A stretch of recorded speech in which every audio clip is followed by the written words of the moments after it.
Mastering the Lightning of Hogwarts. This video is purely for entertainment and does not infringe on copyright or laws. The rights to the novel and image belong to the original author. We do not claim ownership. Don't like waiting and want to listen to this fanfic in full now? Subscribe to our Patreon, where you'll find the best fanfics. Chapter 26 Senior Textbook. Oh my god, your experience has really opened my eyes. It has also made me realize that there is no shortcut to the path of magic. Hard work will definitely pay off.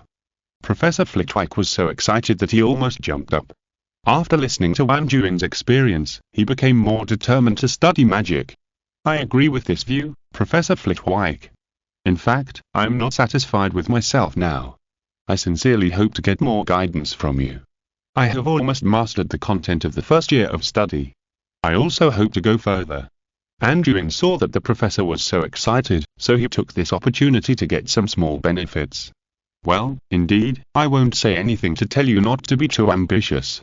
The endless desire for knowledge is really the most powerful motivation for wizards. Professor Flitwick nodded in approval and continued.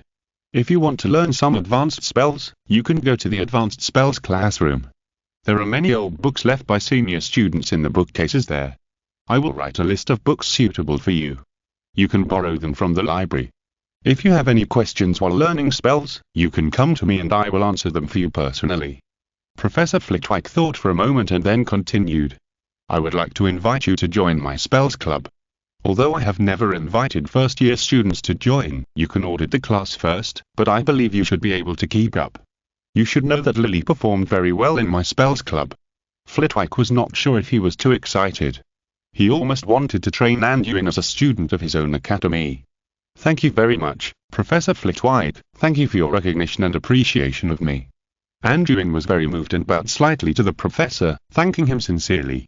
Come on, Anduin, keep persisting and working hard, your future is limitless. Flitwick sighed as he looked at the little wizard who was taller than him. Anduin finished his conversation with Professor Flitwick, looked at the book list and club invitation letter given by Professor Flitwick in his hand, and left the charms classroom with joy.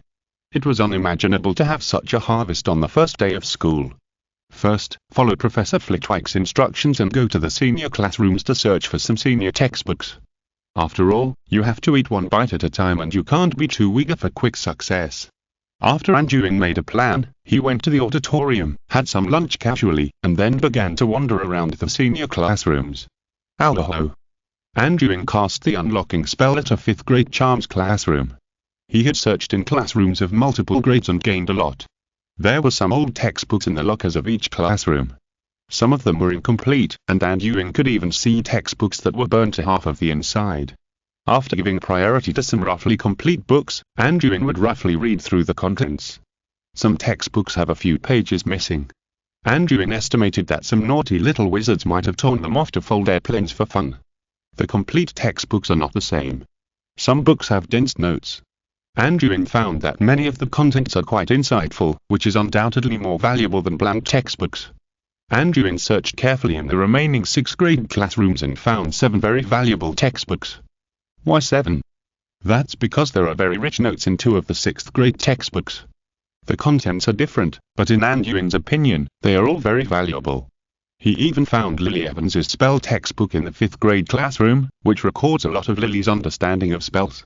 The most important thing is that Anduin found a lot of records about protective magic in it. Maybe Lily already had the idea of amulets at this time. This made Anduin regard it as a treasure. After putting away all the books, he found that it was almost time for afternoon classes. Anduin held the books and went to the classroom of magic history. Anduin found that the classroom arrangement of each course in Hogwarts was very different. For example, the 7 compulsory courses, charms, potions, transfiguration, and defense against the dark arts, basically had independent classrooms for each grade, while biology was basically taught in the greenhouse, and astronomy was taught in the astronomy tower. Anduin originally thought that there would be a classroom for each grade in the History of Magic class, but there was only one classroom. Then he understood why this was the case. It turned out that Professor Binns Cuthbert, who taught the History of Magic, was actually a ghost. It is said that Professor Binns was sitting in front of the stove in the faculty lounge and dozed off one day when he was still alive many years ago. When he woke up and rushed to class, he forgot to bring his body with him. As a result, he died that night, but this little problem did not hinder his path to continue teaching. There are rumors that he didn't even notice that he was dead. Vivian was telling Anduin about the rumors that she didn't know where she got them from, but in Anduin's opinion, it was very likely true. Looking at the ghost professor on the podium who was explaining the history of the modern wizarding world, Anduin was thoughtful. It seems that after becoming a ghost, the memory will not only stay in the life, because the history that the professor is explaining now obviously happened after his death.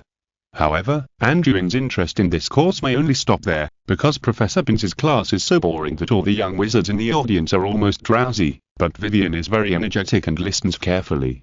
Therefore, Anduin started to slack off openly, opened a second-grade textbook he just found, and flicked through it with relish. He walked along the corridor to the library to find Madame Pincer, borrowed all the 6 books on the list given to him by Flitwick, and took them back to his room with 7 old textbooks. He planned to practice in seclusion in the next period of time to master these books. Anduin still preferred the textbooks for senior grades. After all, it would be more reliable to master the basics of the required content first. He found that the teaching content of the textbooks for grades 3 to 6 was very rich in both quality and quantity, while the content of grade 7 was very small but of very high quality. It was said that this was because grade 7 students could choose to graduate early or do internships, and the remaining wizards could choose the ultimate wizarding exam, and most of the content in the textbooks was related to it, including the teaching content of apparition. 2 days passed, and Anduin, who was overjoyed, spent almost all his time learning spells except for classes. Chapter 27. Spell Club. Tonight, Anduin got dressed and prepared to go out. He had to go to Professor Flitwick's spell club. According to the invitation address of Professor Flitwick, Anduin came to a mural on the 8th floor of the main tower. It is said that the meeting place was arranged here mainly because it is closer to the office of the headmaster of Ravenslaw. Password. The knight on the mural looked at Anduin in front of him and asked, "Unicorn." Anduin read the password after reading the content on the invitation. "As you wish." The knight on the mural nodded and opened the door. The interior of the room was arranged like an ordinary classroom, but the walls on both sides were filled with bookshelves. The densely packed books made it more like a library. There were more than a dozen velvet tables and chairs inside, and the blue carpets and curtains were very Ravenslaw style. There were already quite a few people waiting inside, and they were all chatting quietly with each other. "Anduin, why are you here?" Vanessa was very surprised to see Anduin here. She was invited to join the club in her 3rd year, and Vanessa was very proud of it because no one had ever joined in the 1st year, and almost no one in the 2nd year. Being invited by Professor Flitwick in her 3rd year was very important. You can't just come in here. Leave before the professor arrives, or you'll get angry and get into trouble. For a moment, Vanessa thought Anduin had followed someone in by mistake, so she warned him. Anduin was slightly stunned when he saw that it was Vanessa, but he immediately smiled and said, "Prefect Gringrass, you misunderstood. It was Professor Flitwick who invited me to join the Charms Club." Anduin smiled and took out the club invitation letter given by Professor Flitwick and waved it in front of Vanessa. Vanessa saw that Anduin had indeed taken out the invitation letter, but she always felt that something was wrong. Generally speaking, 1st and 2nd graders are still studying basic knowledge, so how could someone join this club just a few days after entering school? Then Vanessa whispered to Anduin, "Maybe Professor Flitwick has some special intentions, but this is not an easy class where you just need to listen to the lectures. Here you need to complete the tasks assigned by the professor, sometimes you have to participate in academic seminars, and even assist the professor in some research work." "Don't worry, senior sister." Anduin interrupted Vanessa softly, "The professor has already explained the specific matters of the club to me in advance. I believe I won't hold you back." In advance, Anduin had already learned about some of the situations in the Spells Club from Professor Flitwick. Specifically, this is a small research group, and the relationship between students and professors is like that between graduate students and tutors. Professor Flitwick's teaching and research difficulty for students is actually divided into 3 levels. The first level is what ordinary students learn, the second level is that when you achieve an E or O in the 5th grade, you will be admitted to Professor Flitwick's advanced class for charms. This also applies to other subjects. The third level is the Charms Club he founded. People who can appear here are generally those whose talent for charms is highly recognized by the professor, and they often have to study and research some content that is not related to school exams. Vanessa could see that Anduin was very calm, so she didn't say anything more. She just took Anduin to find a seat and waited. After a while, Professor Flitwick also entered the room. After seeing Anduin join on time, he smiled and said to him, "Anduin, I am very happy to see you. The conversation with you that day gave me a lot of inspiration and inspiration." Everyone in the room was very curious when they saw the professor talking enthusiastically to a junior wizard as soon as he came in, and they all tilted their heads to look at Anduin. Anduin never liked to show off, especially when he was surrounded by seniors who were at least 2 years older than him. But seeing Professor Flitwick's enthusiasm, he could only stand up and greet the professor. "Hello, Professor. It's my honor. Your teaching has also answered many of my questions." Flitwick smiled and nodded, then walked to the podium in front of the room, sat on his own special high chair, looked around, and said, "It seems that everyone is on time. Now let's start the first meeting of our Charms Club this school year. First, let's welcome the new member, Shirley Lancet, a fourth-year student from Hufflepuff." Shirley, who was called, stood up and nodded slightly to everyone, and applause of welcome rang out around him. Next is Quirina Squirrel, a fifth-year student from Ravenslaw. Quirina Squirrel was obviously a little nervous, rubbing his thighs nervously with his hands, and stood up a little stiffly to greet the students around him, and everyone gave him encouraging applause. The last person I want to introduce is Anduin Wilson, a first-year student at Slytherin. After hearing the two students introduced earlier, Anduin finally understood why Vanessa thought he couldn't be here. The two fourth and fifth-year students had just been invited to join, but there was no point thinking about it now, so he could only stand up and nod to everyone. Everyone around him looked at Anduin in surprise. A first-year student? Didn't he just start school a few days ago? Wasn't he Professor Flitwick's biological son? For a moment, the seniors around him were stunned for a short while, and even forgot to applaud. It was Professor Flitwick who started to applaud first, and then everyone around him reacted and suppressed their curiosity and applauded. After the introduction, Professor Flitwick quickly entered the working state.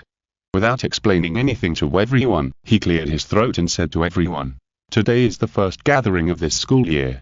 I hope the new wizards can get into the state faster. Now I will start to announce several research topics for this school year." Then the professor took out his wand and tapped it lightly in the air, and words quickly appeared on the whiteboard next to his seat. First, silent spells, research direction of techniques or methods to quickly master silent spells. Second, bindle spells, how to create bindle spells. Third, development and research of temperature control spells. Fourth, development ideas and application directions of sound wave spells. Fifth, the formation of spells and the evolution of spells from ancient runes. Sixth, the search for high-quality materials and extreme data experiments for the traceless stretching spell. Continuing the research of previous years, the current best material is the Goblin Limb Steel, and there are 37 secondary high-quality materials. Seventh, quantification and improvement techniques of magic sensitivity. Chapter 28, Directional Extraction Spell. Anduin looked at the topics that appeared on the whiteboard, and they immediately aroused his strong interest. At first, Anduin thought that being in this club was just like taking a spell class, except that the content was more in-depth, and the so-called research was the professor guiding students to reproduce some existing research results. But it turned out to be more like a research institute, directly conducting extended research on unknown topics, because he saw that the seventh research topic was about magic sensitivity, which was obviously the topic that the professor had just added, so the results of the research could even affect the magic world. Magic sensitivity? Can such an abstract concept be studied? Vanessa beside him looked at the new research topic and frowned in confusion. Anyway, she was not going to choose this kind of topic to study. Anduin knew why that professor was interested in this topic, but he would not tell others. The above of the research topics for this school year. As usual, the topics with results will be removed from the whiteboard, and those without actual results will remain on the whiteboard. I will also add new research directions. Now everyone should start to choose their own research direction. At least choose one. You can also do multiple researches. Find information by yourself and report your research results once a week. Professor Flitwick changed his patience when teaching in the first-year classroom and assigned tasks to everyone very efficiently. The young wizards around took out parchment and began to record the topics they were interested in. Anduin did the same, but he recorded them all and prepared to select them after returning. At the same time, Anduin found that Professor Flitwick asked everyone to conduct independent research. In Anduin's opinion, such an arrangement was too inefficient.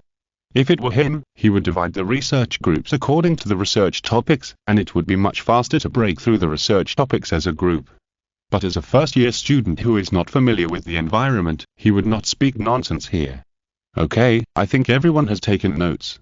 Items 1, 2, 5, and 6 are long-term studies that have been going on for many years. It may be difficult to achieve breakthrough results, but the results that can enrich the material library are also very valuable.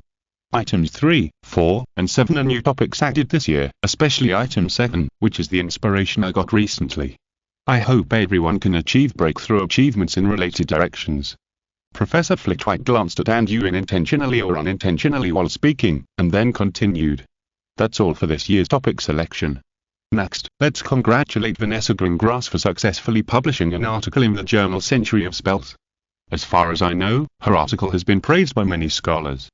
Professor Flitwick looked at Vanessa with joy. Then everyone gave her a warm applause.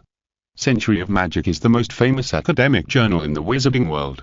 It is highly praised by wizards and scholars from all over the world, along with today's Transfiguration, which represents transfiguration, and Alchemy of Magic, which represents alchemy. It is a very rare achievement to have an article published in it. Everyone around looked at Vanessa with envy. Vanessa stood up with a blush on her cheeks and nodded to everyone and the professor.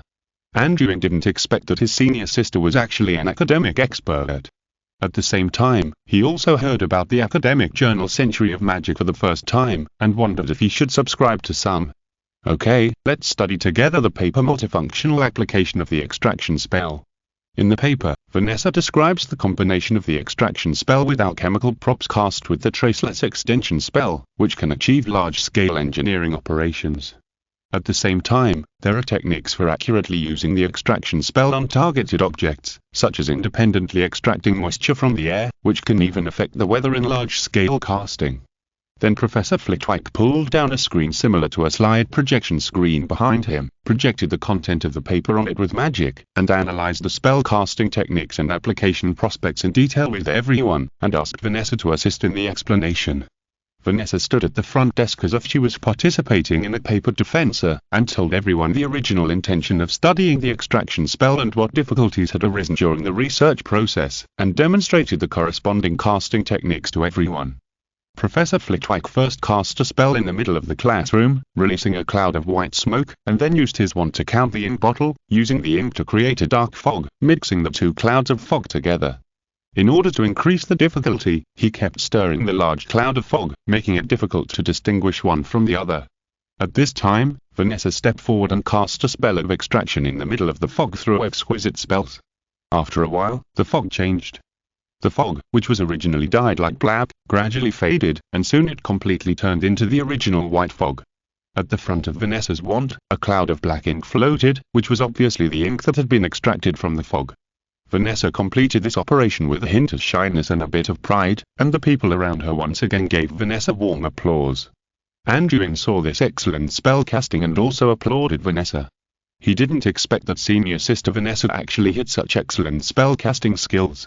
This directional extraction technique can work on ink that has turned into smoke and dust, and it must be easier for large objects.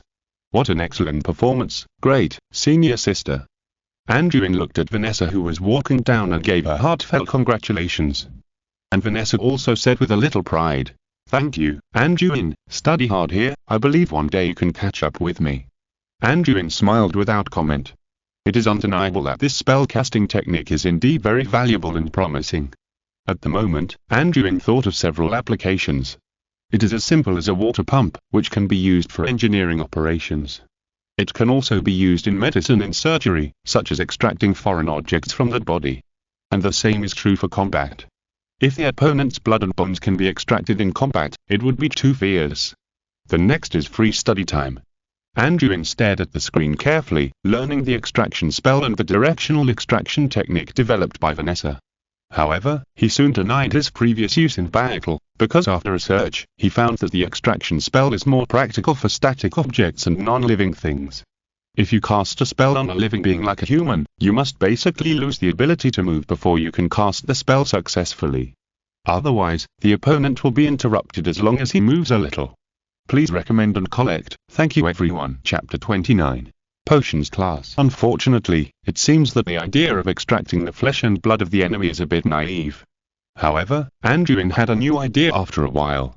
The fact that the spell cannot be cast directly on the human body in battle does not mean that the spell is useless. If the spell is cast on the ground where the enemy is standing, extracting the soil under the opponent's feet can not only affect the opponent's balance, but also immediately generate a trap that affects the opponent's actions. Moreover, maybe it can also be like that. Anduin fell into deep thought while looking at Vanessa's paper, completely immersed in the ocean of academics. To a certain extent, Anduin is a pure scholar. Although his research direction often deviates to combat tactics, his many years of military career in his previous life and his identity as a warrior make him think of whether this thing can be used as a weapon and whether it has tactical and strategic significance no matter what he encounters. Flitwick looked at Anduin, who was thinking seriously, and smiled with relief. Students who study hard can always win the favor of professors. Time passed quickly, and the club's gathering came to an end. All students left the room in an orderly manner. Anduin followed Vanessa back to the Slytherin common room.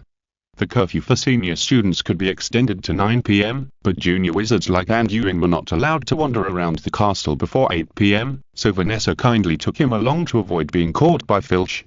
Today's trip to the spell club made Anduin gain a lot. After returning to the dormitory, he was still studying about the extraction spell, which can only be learned after the 4th grade. He felt particularly satisfied that he could master the spell in advance and had more practical spell-casting skills. In the potion class the next day. Perfect, very good. I didn't expect that Anduin and Vivian's team could make a qualified tranquilizer in their first potion brewing.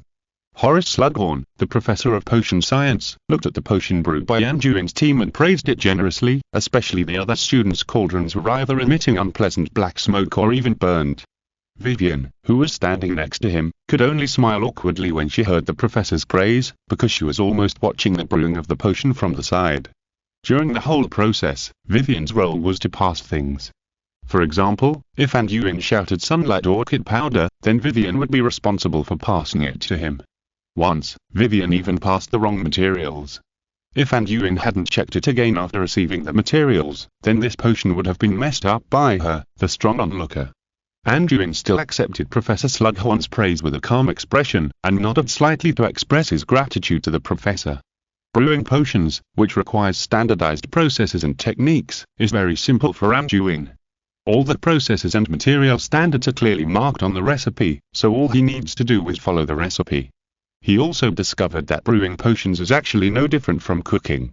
The key is that the material preparation must meet the standards, and the cutting, grinding, soaking and other processes all require very high precision. Anduin's hands are very stable.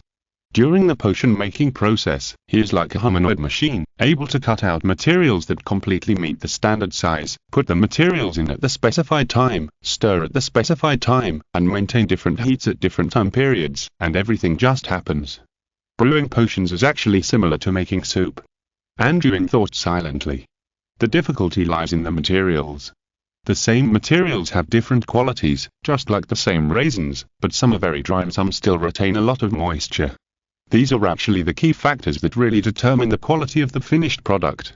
Although it was only the first time to make a potion, Anduin still summarized a lot of information. The potion textbooks are more about the description of the properties of semi-finished materials, what problems will arise in the production of potions with substandard materials, how to solve them, etc. Although potion learning did not fascinate him as much as spell learning, the process of brewing potions can keep his mind calm and focused, so Anduin also has a high interest in potion learning. There are also many old textbooks in the potion classroom of each grade. You can go and search for them when you have time. Anduin couldn't help but have some bad ideas in his mind. You know, Anduin has recently visited the senior classrooms of Defense Against the Dark Arts and Transfiguration classes and collected a lot of old textbooks. Damn it, it's just a pot of broken potion, what's so great about it? Sample Travs used a stirring stick to stir the boiling soup with black bubbles. It was obvious that he had messed up the pot of potion. He spoke ill of Anduin to Randall Rosier beside him. Okay, Travs, that guy won't be able to pretend for long, but let's not go looking for trouble with him now, Vanessa is still watching us. Randall looked helplessly at the pot of soup that was already emitting a foul smell, and whispered to Travs. Humph, that damn woman Vanessa has abandoned the nobility of Slytherin. Travs complained bitterly, Anduin better not get in our way, otherwise I won't let him go. After that, Travs stopped looking at Anduin and turned his head to look at the direction of Gryffindor College in the distance with ill intentions. Charles over there also made a pot of broken potion, and he and his partner were busy wiping the potion that overflowed from the pot. My father and his family complained before that the McKinnon family always got in our way. I heard that Charles' aunt joined the Order of the Phoenix. As a pure blood family, they still have to protect those lowly muggle wizards. Last time, they destroyed one of their family members and they still don't repent. Our kindness has its limits. Trav sneered at Rosier. Are you crazy? Don't say these things here. Rosier looked at the angry Travs and warned nervously in a low voice. What are you afraid of? Dumbledore is old and can't stand in our way. When the Dark Lord defeats Dumbledore and breaks through the Ministry of Magic, the future belongs to our pure blood family. Let's find time to deal with that idiot from the McKinnon family. Trav said to Rosier sinisterly. Rosier looked around and found that no one was paying attention to this side, so he whispered, What are you going to do? I heard that Senior Yaxley is preparing to, SHH. Don't talk about this here. Let's talk about the details when we get back. Travs glared at Rosier and said. Didn't you start talking about it first? Rosier glanced at Travs innocently and muttered softly.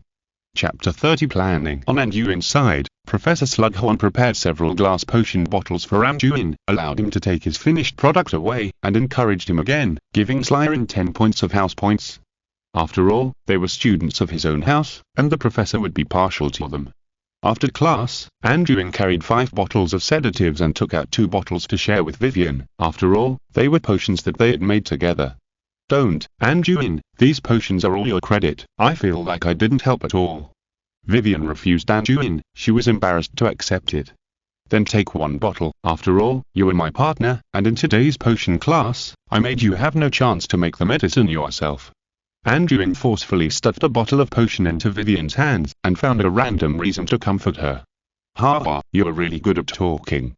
Vivian listened to Anduin's unscrupulous way of comforting, and said sarcastically.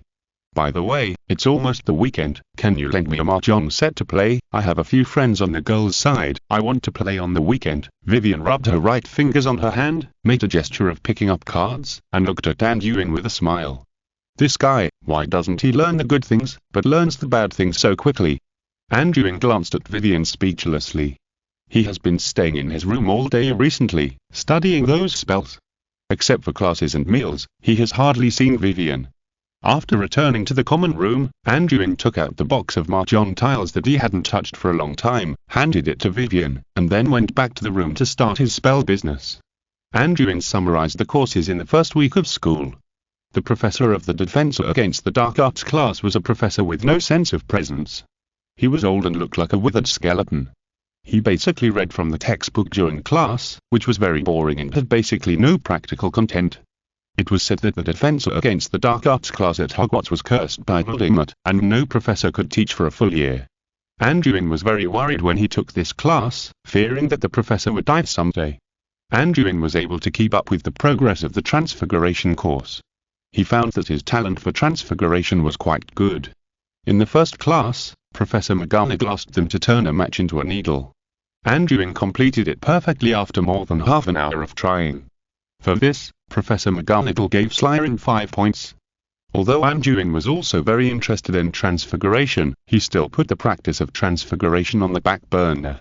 After all, everyone's time is limited. This kind of Transfiguration spell that requires a lot of practice can only be put off for a while. Anduin plans to spend time improving the Transfiguration spell after he has made some progress in spell learning. Today's potion course made Anduin understand one thing, that is, this subject is very suitable for him. He can master the production of potions in a very short time. Anduin plans to put the study and production of potions on the agenda, focusing on mastering more potion formulas, and he has already hit some ideas. Anduin plans to earn income by selling potions in the future. The amount of gold galleons that can be exchanged at Gringotts is only 100, not every year, but only so many in total. He is not going to live off his savings. The money Cyrus gave him was not taken for nothing, because it made him provoke 2 Death Eaters for nothing. As for the courses of biology, astronomy, and history of magic, Anduin's basic goal is to ensure that he keeps up with the progress. Now for Anduin, time is mainly spent on learning spells and studying Lily's amulet.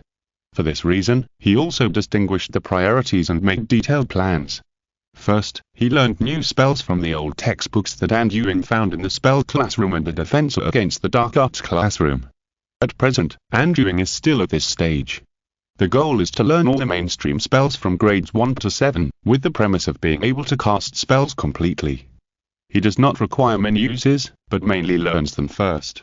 Of course, Anduin will skip some more difficult ones first, such as apparition, which can cause separation if the spell is cast incorrectly. The second is the practice and development of self-defense spells. This also requires that after the first step of learning new spells is completed, several suitable spells should be selected for targeted practice, and the corresponding tactical system should be constructed. Anduin divides all spells into 4 levels: entry, mastery, instinct, and extraordinary. The level of being able to basically release the corresponding spells belongs to the entry stage. Anduin's first requirement for himself is to learn most of the spells, and being able to master spells proficiently, being able to recite spells quickly and accurately, and being able to cast spells in harsh environments and states without making mistakes is mastery. Those who have mastered the corresponding spells and can cast them silently and without a wand are called instinctive by Anduin. Anduin's levitation and obstacle spells basically belong to this stage. The so-called extraordinary is the realm imagined by Anduin. In Anduin's conception, extraordinary spells are developed on the basis of mastery and then develop unique casting techniques, or can exert power far beyond the original spell. Developing extraordinary spells is no longer the original spell. In Anduin's opinion, Vanessa's extraction spell has the potential to be developed into an extraordinary spell. However, in Anduin's definition, Vanessa's extraction spell level is a little better than mastery, but not yet at the level of instinct, but the casting skills have extraordinary potential if they are further developed. Anduin has also thought about whether he can further develop his obstacle and levitation spells and upgrade them to extraordinary spells, but so far Anduin still has no clue. At the same time, while learning self-defense and magic, he also needs to study Lily's amulet and try to make some other alchemical items. At present, Anduin's idea is to practice several spells to at least the level of proficiency, and make some practical alchemical items to improve his strength, such as replicating the amulet, and jointly build his own tactical system. Anduin has a serious fear of insufficient firepower, and hates his own safety out of his control, so he studies new spells day and night. Then there are the research topics in Professor Flitwick's spell club. Anduin is ready to start research after learning most of the spells, except for the research on silent spells, bindles casting and magic sensitivity. Silent spells and bindles casting can be done through high-intensity training of a single spell. As for magic sensitivity, he actually knows how to improve it.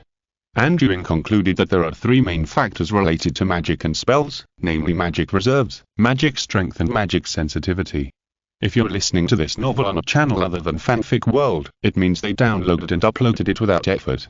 We cordially invite you to visit our channel, Fanfic Novel, as there you'll find the original version of this story and you can explore many other novels of various genres. We're waiting for you to immerse yourself in a world of incredible novels. Chapter 31, Half-Blood Prince. In his opinion, the reserve of magic power is related to the physiological growth of wizards, that is, it can be improved with the increase of age. Physical exercise and eating some magical creatures can also achieve the effect. After eating Hagrid's dragon liver, he felt that the magic power in his body was much more abundant. Thinking of this, Anduin almost forgot that there was still Hagrid to be fleeced. He thought that he would go to his place and maybe he could get some dragon meat. The strength of magic is more affected by willpower and emotions. There are also relevant records in the textbooks of spells. Often, angry people will greatly enhance the power of attack spells released, and many wizards with dark psychology can master black magic with half the effort. The description of willpower is relatively vague, but some wizards with strong wills often cast spells stably and tenaciously, and Anduin is a person with extremely strong will. Magical sensitivity is a concept that Anduin learned from Professor Flitwick. Through martial arts training, meditation, and previous weight-bearing and time delay training for the levitation spell, Anduin found that it was becoming easier for him to mobilize magic. He didn't understand what this meant before, but now he understands that it is a symbol of increased magic sensitivity. Strengthening the muscles and bones can make the connection between magic and the body closer, meditation can empty the mind and enhance one's perception, and weight-bearing and time delay training can keep magic in an output and active state, which is conducive to his perception of magic. Anduin is ready to continue this training. The area of Slytherin's dormitory is not small. After all, the area underground is large enough for him to cast. As for the practice site of spells, Anduin is ready to learn most of the spells first before looking for one. After thinking about the next plan, Anduin plunged into the mountain of books. After a seemingly peaceful week at Hogwarts, the dispute between Slytherin and Gryffindor slowly began. The Journal of Century of Charms is a monthly publication, published once a month, and is included in the Hogwarts library, but the number is limited. You have to see if you have the opportunity to borrow it, and it will be delayed for about half a year. The magazine of the current month is not available in the library. If you want to read this month's magazine, you can only wait for half a year. This is to maintain the sales of the publisher. After all, no one wants to be free with directly published publications. You can borrow some past issues first. The content in them is very good. I'm also responsible for some editing and reviewing work in this magazine. After the spell class half a month later, Flitwick looked at Anduin, who came to ask about the journal, and answered him in detail. I see, thank you Professor, but if I want to subscribe to the Century of Charms magazine directly, what should I do? Anduin didn't want to be half a year later than others, and it was estimated that the library would only include one book per month, and he might not be able to borrow it, which would be very annoying. If you want to subscribe, of course it's fine. A year's subscription to Century of Spells costs 24 galleons, which is not a low price. If you want to subscribe, just give me the money. I can help you send a subscription letter to the publisher. Flitwick saw that Anduin wanted to subscribe to a journal, and thought it was a sign of a strong desire for knowledge, so he happily introduced it to Anduin. Are you sure? The Daily Prophet he subscribed to only costs 5 nuts per copy, which is a daily copy. The cost of the Spells Journal is a bit beyond Anduin's expectations. 24 galleons a year, that is, 2 galleons per issue. Many magic textbooks are also priced at this price. This is a bit expensive for Anduin, but he thought about it and felt a little reluctant to give up, so he made up his mind. Professor, help me subscribe for a year, and also buy a copy of the previous 6 months magazine, if possible. After Anduin made up his mind, he no longer hesitated and directly paid Professor Flitwick. After paying Professor Flitwick 36 galleons, Anduin instantly felt much more empty. No, this is not a solution. I have to find a way to get some money. I have to start preparing for my potion plan in advance. Anduin made up his mind after a little thought. After saying goodbye to Professor Flitwick, Anduin did not return to the Great Hall for dinner immediately. He planned to visit the potions classroom. After a period of cramming, he should be able to quickly master some potion formulas. It is not good or bad to search for old textbooks. Professor Flitwick approved to find some old textbooks in the Charms classroom for self-study, but Anduin did not communicate with the two professors to search for old textbooks in the Transfiguration and Defense Against the Dark Arts classrooms. He was a little guilty, and Professor Slughorn was the head of Slytherin, so Anduin did not dare to do this in his head of the house. But since he made up his mind, he could not hesitate. He did it. After thinking about it, Anduin touched the senior potion classroom. After a while, Anduin sneaked into the 6th grade potions classroom. He had visited the 2nd to 5th grade potions classrooms before. In addition to getting some potions textbooks, he actually found a truth serum recipe in the locker of the 4th grade classroom. The recipe was sandwiched between a tattered textbook, which looked like no one had touched it for many years and was covered with dust.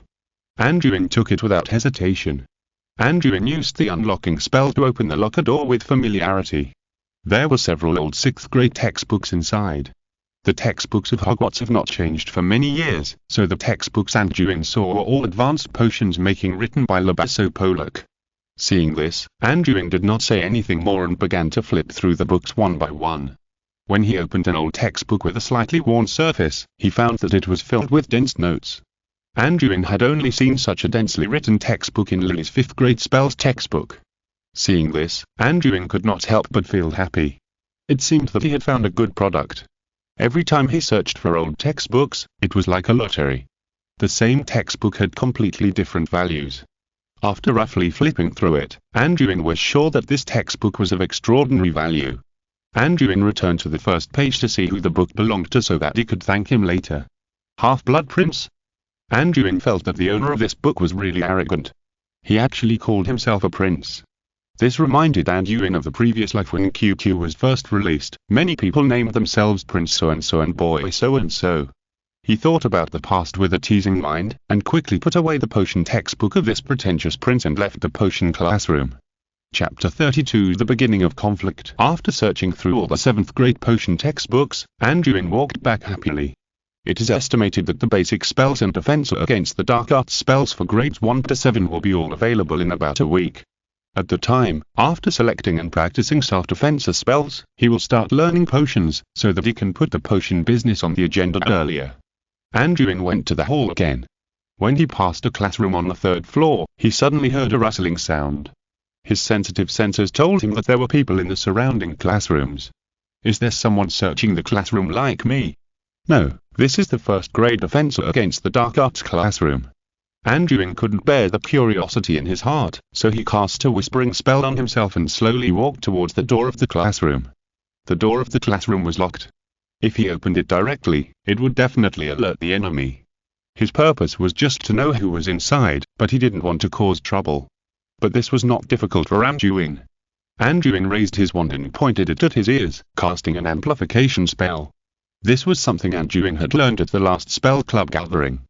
It contained some techniques for casting the Yanti spell of closing the ears and blocking the hearing, which could increase a person's hearing several times.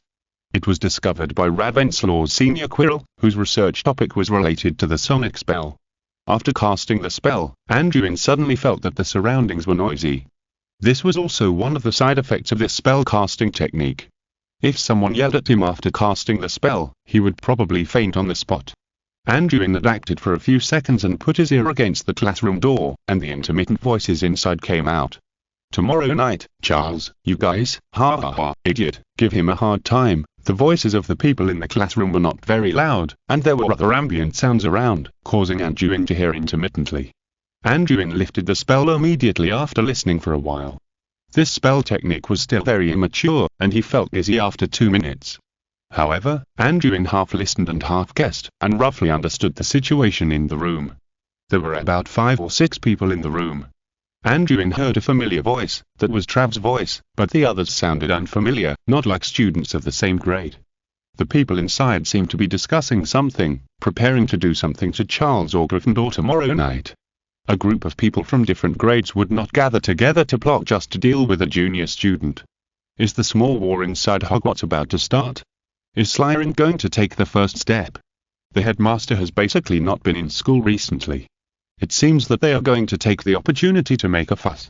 Anduin roughly sorted out the cause and effect.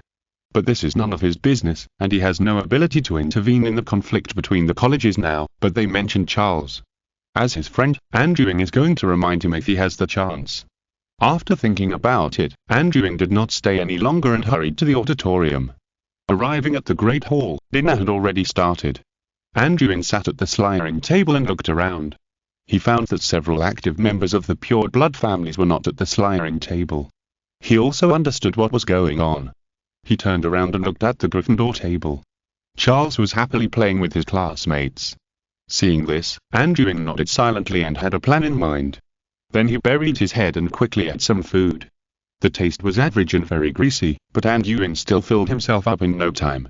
After waiting for a while, Anduin found that several people from Slytherin had also returned to the Great Hall. As if nothing had happened, they sat down and ate slowly.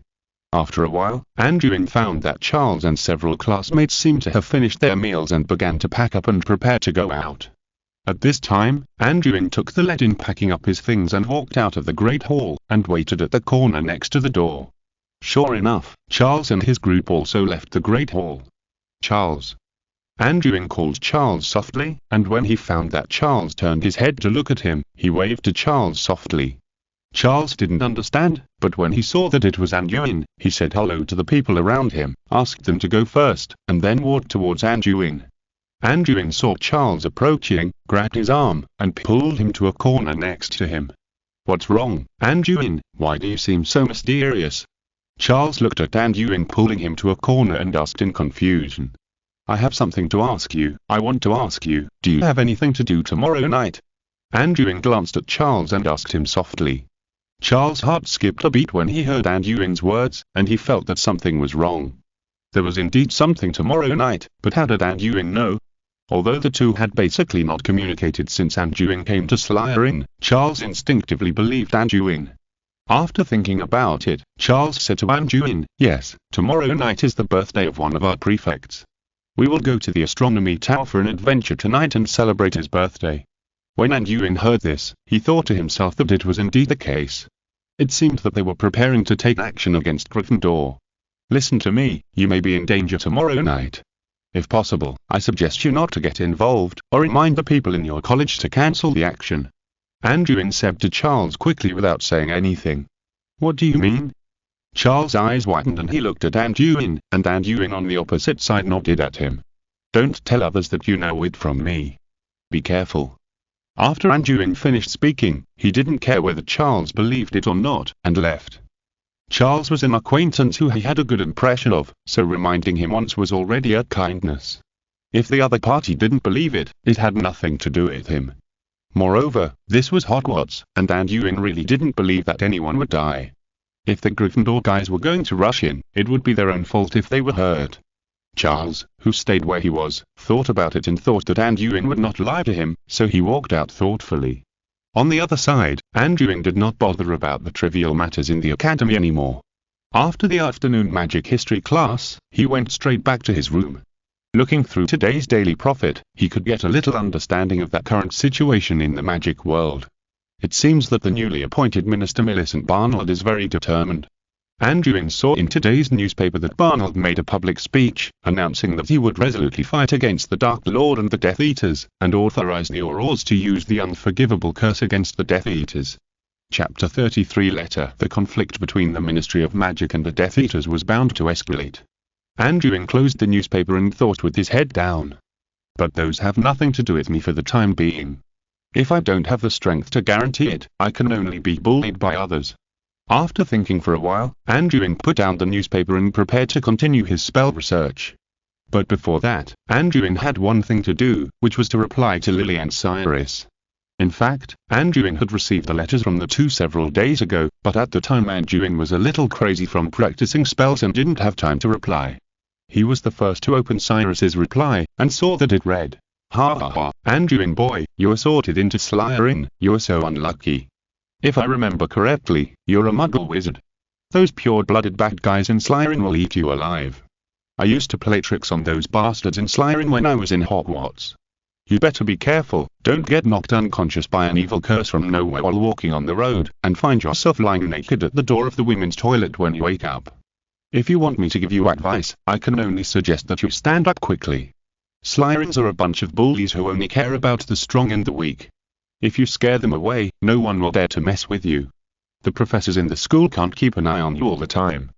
Professor Flitwick, for example, is a nerd who only knows how to study magic. Professor Slughorn has always been a good guy and basically doesn't care about the affairs of his own college. Professor McGonagall is always strict and scary. You can go to him if you get into trouble, but you must also be prepared to be detained. Let me tell you good news. I'm now the godfather of Lily and James' child. You don't know how cute Harry is. Lily and I have discussed it and would like to invite you to be our guest after Christmas. I can teach you a few tricks then. How about it? Poor Anduin, I have to be busy recently. Many Death Eaters have been cruelly torturing muggles recently. You should be careful. Your loyal friend Cyrus Black. After reading Cyrus' letter, Anduin no longer had any hope for him. This guy was just a hard-working man who even had the time to mock Anduin in his letter. Anduin basically ignored the content of Cyrus' letter and took out the parchment to write him a reply. In the letter, Anduin complained about Cyrus, asking him to stop making sarcastic remarks, saying that he could hardly make friends in Slytherin, and said that he would keep the appointment during the Christmas holiday, and asked him what Christmas gift he wanted. He wrote a reply to Cyrus, sealed the envelope, and prepared to mail it when the owl came to deliver the newspaper tomorrow morning, and then opened Lily's letter. Lily was much more reliable than Cyrus. He wrote in the letter, "Dear Anduin, I'm sorry for replying to you so late. Harry was born just over a month ago, and I just learned how to be a mother. I was afraid that I would mess it up at the beginning. As for your being sorted into Slytherin, my opinion is that there is no need to worry too much about it. The sorting hat must have his considerations. Slytherin house is not that scary. There are kind and righteous people in every house. Although some wizards do go astray after graduation, we can't think that this represents everything. A friend of mine at school was also sorted into Slytherin House, and we have also encountered wizards from other houses among the Death Eaters we are facing now.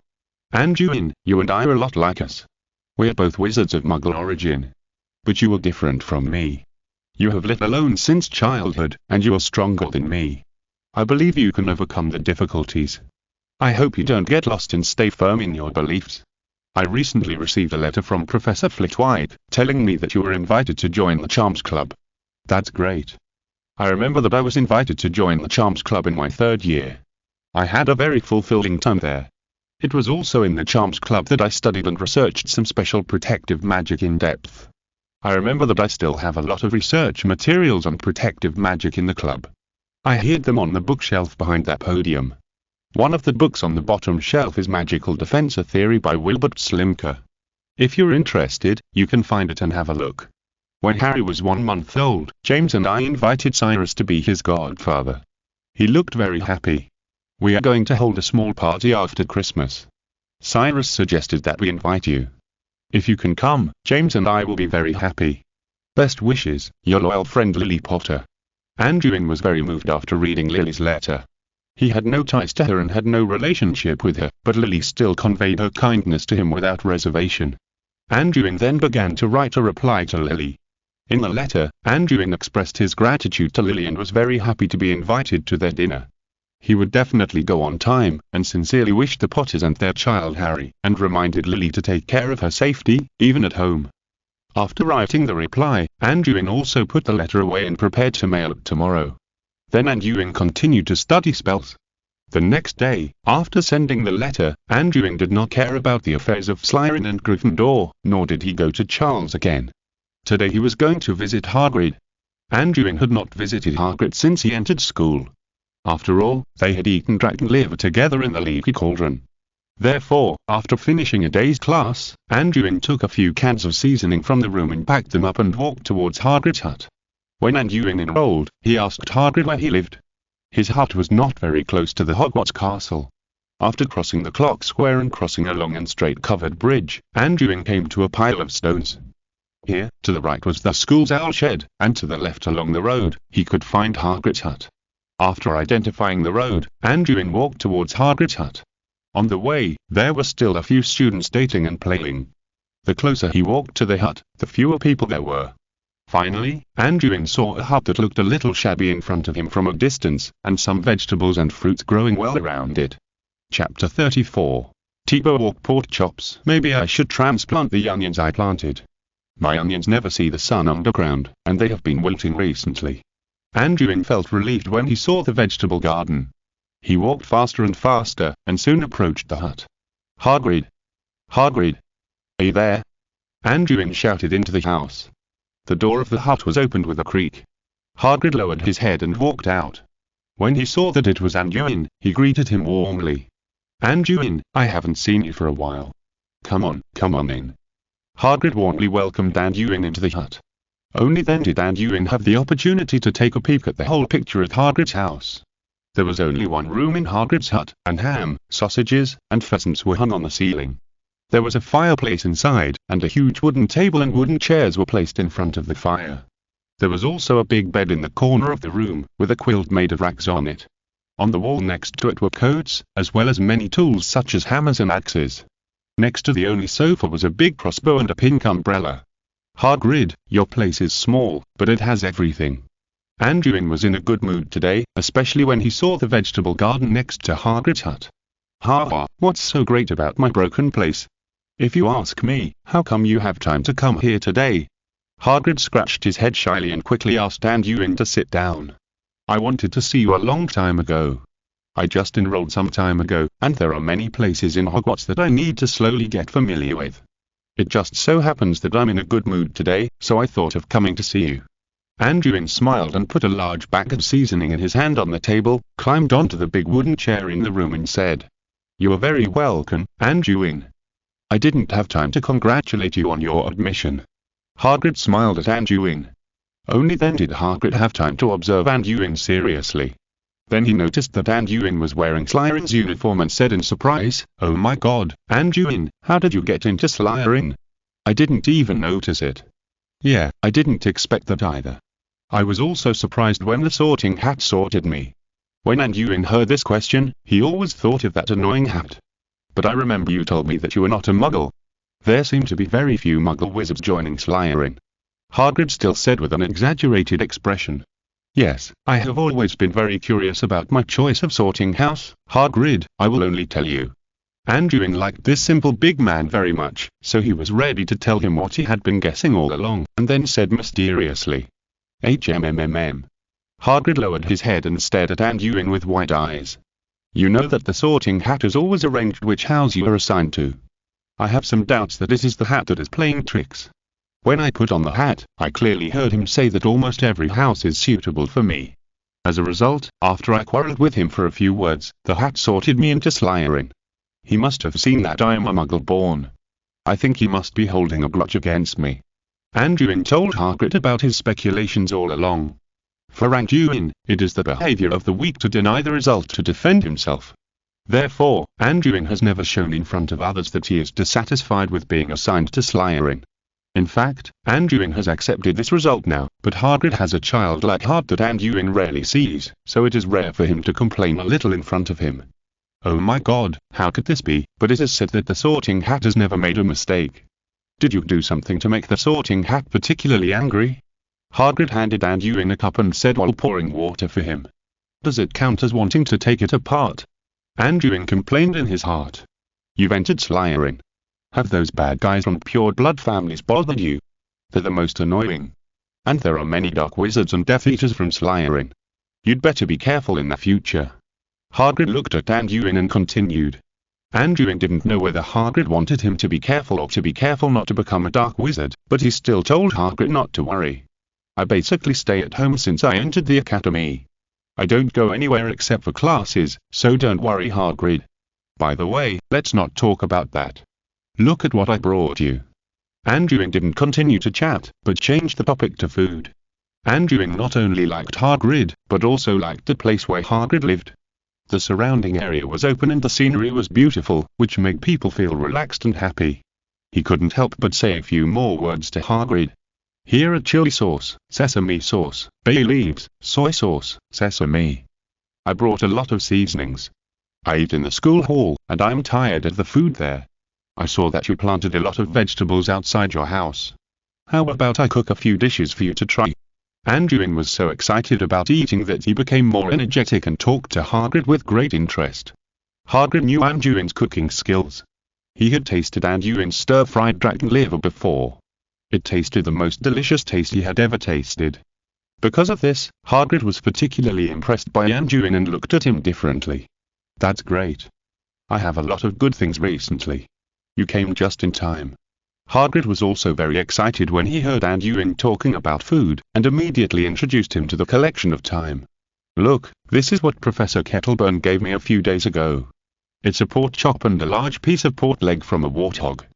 Hagrid opened a large cabinet in the corner of the house, showing the ingredients frozen with a freezing spell, and said to Anduin. Anduin was stunned at the first sight. It was a huge piece. The size of this steak and pork leg together would be bigger than a whole pig in the Muggle world. Although Hagrid's house only had one room, all the furniture, including the house, was huge. Otherwise, it would be a miracle if this cabinet could fit these two big pieces. Is it magical animal meat again? Can it be eaten? Anduin asked, looking at the giant steak. No problem. The meat is chewer than ordinary pork. I was going to use the pork leg to pickle a ham, and the pork steak is going to feed the crop. Professor Kettleburn's crop gave birth to a litter of puppies, and he was going to give me one. I will take it after it is weaned. Then I will have another new member. In other words, you were going to feed the dog with this big piece of magical animal meat. Anduin almost didn't follow Hagrid's train of thought. Has he been so versatile to this extent? Chapter 35 Potatoes and Pork Ribs. Hagrid showed Anduin the vegetable garden around the cottage. There were a lot of vegetables planted nearby. But according to Hagrid, only a part of them needed to be supplied to Hogwarts, because Professor Pomona Sprout had a large greenhouse with a traceless extension spell, which was used to grow food that could fully supply Hogwarts' daily consumption. Every year I plant a lot of pumpkins before Halloween, and Dean Sprout will come to cast the expansion spell on them for the Halloween dinner. And look at these lovely broccoli, tomatoes, potatoes, ginger, and cabbage. They are growing so well. Hagrid showed off his own vegetable garden to Anduin. In Anduin's eyes, Hagrid's crops were basically all Western vegetables, and he couldn't even see a cabbage. Anduin was not very interested in this, so he asked Hagrid about the topic that interested him the most. Don't you grow some herbs here?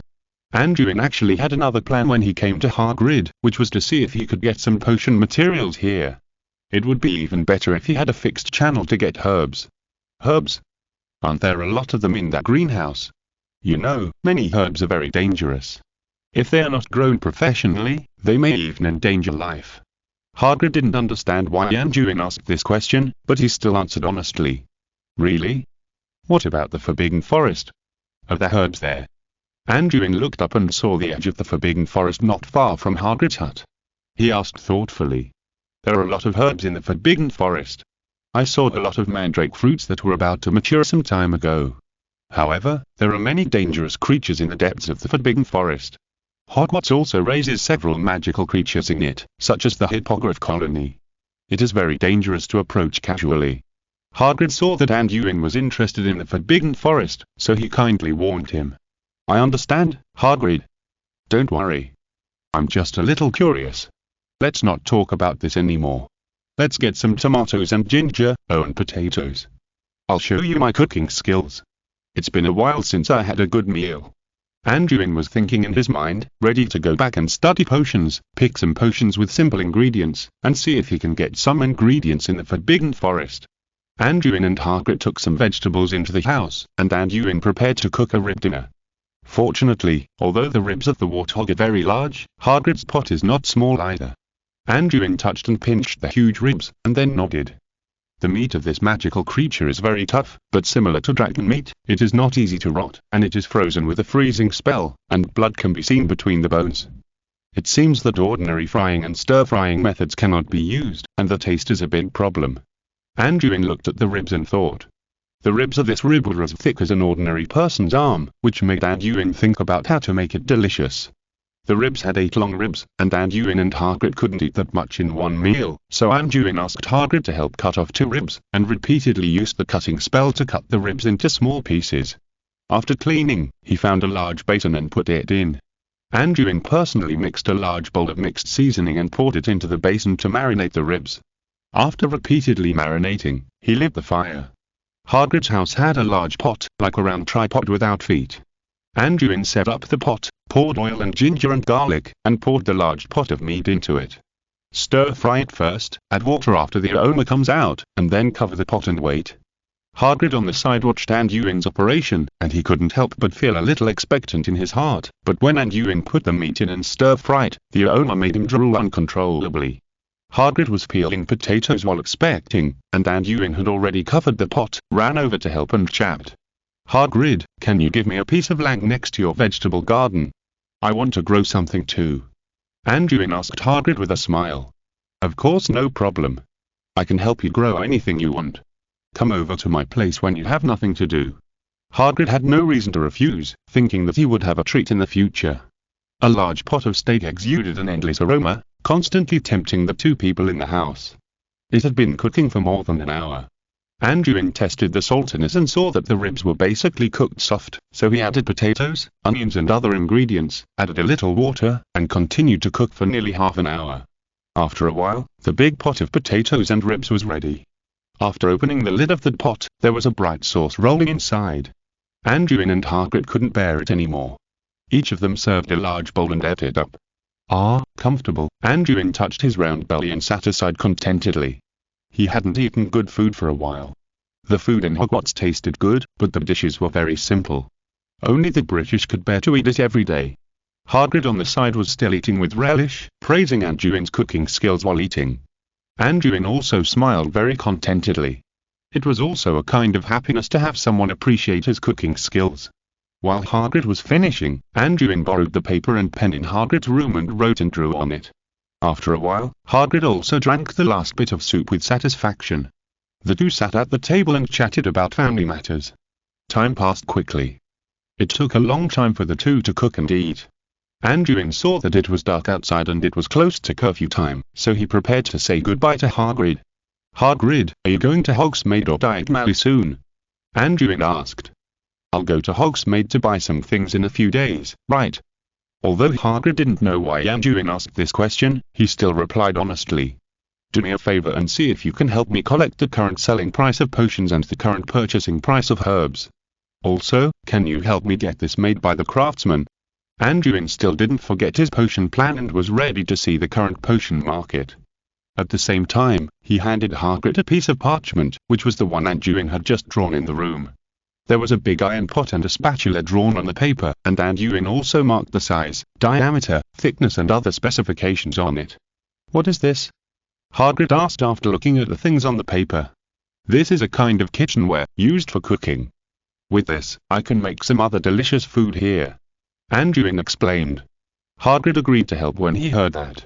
As for the price of potions, although Hagrid was not sure what Anduin was going to do, he also agreed happily. Thank you all for your recommendation votes and collections. Chapter 36 Lily's Notes. So, after Anduin made an appointment with Hagrid to come over again on the weekend, he left Hagrid's hut and returned to Hogwarts Castle. When Anduin was crossing the clock square, he heard a crackling sound from the direction of the astronomy tower. Anduin thought, "It seems that the two groups of people are fighting. I don't know how Charles is doing and whether he is in there, but Anduin doesn't plan to run over and get involved at this time. If he goes up, he might be regarded as an enemy by both sides." After thinking about it, he smiled sarcastically, ignored the movement of the astronomy tower, and went straight back to the Slytherin common room. Anduin returned to the room and felt full of strength. It seems that the magical creature of the T-Warthog also has a strengthening effect on the body. He couldn't help but feel happy and performed a set of Tai Chi in the room to help digestion. After finishing his exercise, Anduin continued to study his plan, but the first thing Anduin opened was the textbook of potions. He planned to take some time to study potions in addition to learning spells, to see if he could master the making of some practical potions, and to study whether he could recover some funds by making potions. On the other side, in the astronomy tower, Gryffindor and Slytherin also officially exchanged fire, which also marked that Hogwarts would no longer be peaceful. The next day, Anduin came to the hall after his morning run. As soon as he entered the hall, Anduin found that the atmosphere inside was not right. There were fewer people at the long tables of Gryffindor and Slytherin. In the past, the hall was not full of this time, but 70% to 80% of the people were eating, but the number of Gryffindor and Slytherin was obviously much less than that of the other two colleges. Many people sitting on the long table were also glaring at each other, as if they were about to fight if they disagreed. Anduin also saw Charles at the table of Gryffindor. It seemed that he was not affected at all. Charles saw Anduin coming in and nodded at him lightly. "Oh my God, Anduin, did you know that something big happened in the academy yesterday? I have the latest news. Do you want to hear it?" As soon as I sat down, Vivian leaned over and looked at Anduin mysteriously, as if she was about to ask me a question. "I don't know, and I don't want to know. You don't have to tell me." Anduin looked at Vivian calmly. He thought to himself, "Not only do I know what happened, I also heard something yesterday, but what does this have to do with me? Anduin, you are so boring." Seeing that Anduin was unmoved, Vivian was deflated, but she still told him all the news she had heard. It would be more painful to shut her up than to kill her. "Yesterday, our college got the news from somewhere that Gryffindor was going to have a night party at the astronomy tower, so those guys from the pure blood families gathered together and prepared to give Gryffindor a good beating. Originally, they were going to throw a few dung bombs at the Gryffindor party, then sneak attack a few people with evil curses, and then block the entrance to the astronomy tower, so that the Gryffindor people would probably be disgusted to death." Vivian said vividly as if she was at the scene at the time. "In the end, guess what happened? Their people just sneaked into the astronomy tower and were discovered by Gryffindor people. It was originally a prank, but it turned into a battle between the two colleges. I heard that several people on both sides were injured. Later, they saw Professor McGonagall and Filch rushing over, so they fled in all directions. In the end, only a few people ran away. Most of the people at the scene were caught. The injured were sent to the infirmary, and the others were said to be locked up for 1 or 2 months. Vivian said with a gloating look on her face, and those who didn't know would think she was not a member of Slytherin. Vivian then pointed in Vanessa's direction and said, "Gryffindor and Slytherin have both been deducted at least 100 points. Vanessa is so angry. It's only been 2 months since the start of the school and it's become like this. I guess we won't have any chance to participate in the House Cup this semester. After hearing this, Anduin was impressed by Vivian's information ability. She got the details so clearly. At the same time, he despised these weaklings. They went to cause trouble in the middle of the night. They just wanted to play a prank. As expected, they were just a bunch of brats. They had no vision at all. There was really no need for him to waste his time on these little wizards. After thinking about it, he stopped paying attention to this farce. Soon, it was another new meeting of the Spells Club. Anduin arrived at the meeting place early. On the bottom row of the bookshelf behind that podium, he found a book called Magical Defense Theory. He took out the book and put it away. He found a place to open the book. As expected, there were several parchments filled with content inside. Anduin also saw many notes recorded by Lily in this book. It seemed that this book also belonged to Lily. After a quick look, he found that it mainly recorded some defensive spells and the solution to the black magic spells, and even explained how to develop a solution to a spell. However, there were many contents involving ancient runes, which Anduin could not understand at present. Ancient runes is an elective course for the 3rd grade, so it seems that I have to find a way to learn it in advance. Anduin thought after some consideration. Soon, the gathering of the spell club began, and Anduin also withdrew his mind and focused on the club. It is obvious that no matter what the subject is, it is not easy to quickly study the results. In the discussion session, no one had any major results. As the guiding professor, Professor Flitwick only answered some questions for everyone. However, the senior Quirrell who developed the amplification spell before seemed to be making rapid progress. His main focus is the development of sound wave spells. The latest demonstration of the amplification spell can even let everyone in the room hear the sound of the oil paintings chatting outside the room after casting. Although it is still very noisy, it is a great improvement in terms of penetration. Anduin was like a small transparent person in the magic club. He basically just watched and listened, and didn't make any comments. The other seniors just thought that Flitwick was taking care of this freshman and let him sit in on the class. They didn't expect Anduin to really understand anything. Anduin enjoyed it. Senior Quirrell's research on the amplification spell also broadened his horizons and gave him some new concepts on developing new spells. To develop a new spell, it takes a lot of time to do rune research, which also involves the content of ancient runes. To invent a new spell, you must first prepare a bottom rune, just like painting requires preparing a canvas. Then fill the bottom rune with application runes and make various combinations. During the combination process, you must also pay attention to the stability between runes. Some runes will have repulsive reactions, such as water and fire. There is nothing wrong with combining them together, but if you cast a spell with this unstable rune structure, it will definitely explode. Chapter 37 Potions List. Many spellmasters or scholars have killed themselves because of mistakes when developing spells. It is not over after the runes are combined. The next step is to translate them into spells according to the ancient runic phonetic rules. Complex magic also requires hand gestures. Then there is experimental casting, which is also the place where danger is easy to occur when developing spells. It is like drawing a bridge on paper. Whether the bridge can be walked on or not also needs to be tested. Senior Quirrell is actually at this stage. The combination of various runes needs to be adjusted, the magic ratio needs to be adjusted, and the spells and gestures also need to be adjusted. Nothing can be sloppy. The spells and gestures that Anduin heard Quirrell cast this time were slightly different from the last time, and Professor Flitwick also made many suggestions for improvement for Quirrell. This kind of life-oriented spell is not very dangerous and not complicated, but it is still very cumbersome to develop. Compared with developing new spells, it is easier to develop the application skills and casting skills of old spells, such as the casting skills of the extraction spell developed by Vanessa before. These are still far from Anduin, but they still gave him a lot of inspiration, and he also learned a semi-finished spell that is quite useful. In fact, many spells have extremely long gestures and spells when they are just developed. Normal people can't learn them at all. It is estimated that only the developer himself can use them. Just like Quirrell, the spell he can use now is obviously a few syllables longer than before. Anduin estimates that when this spell is fully developed, it will probably become an extra long sentence.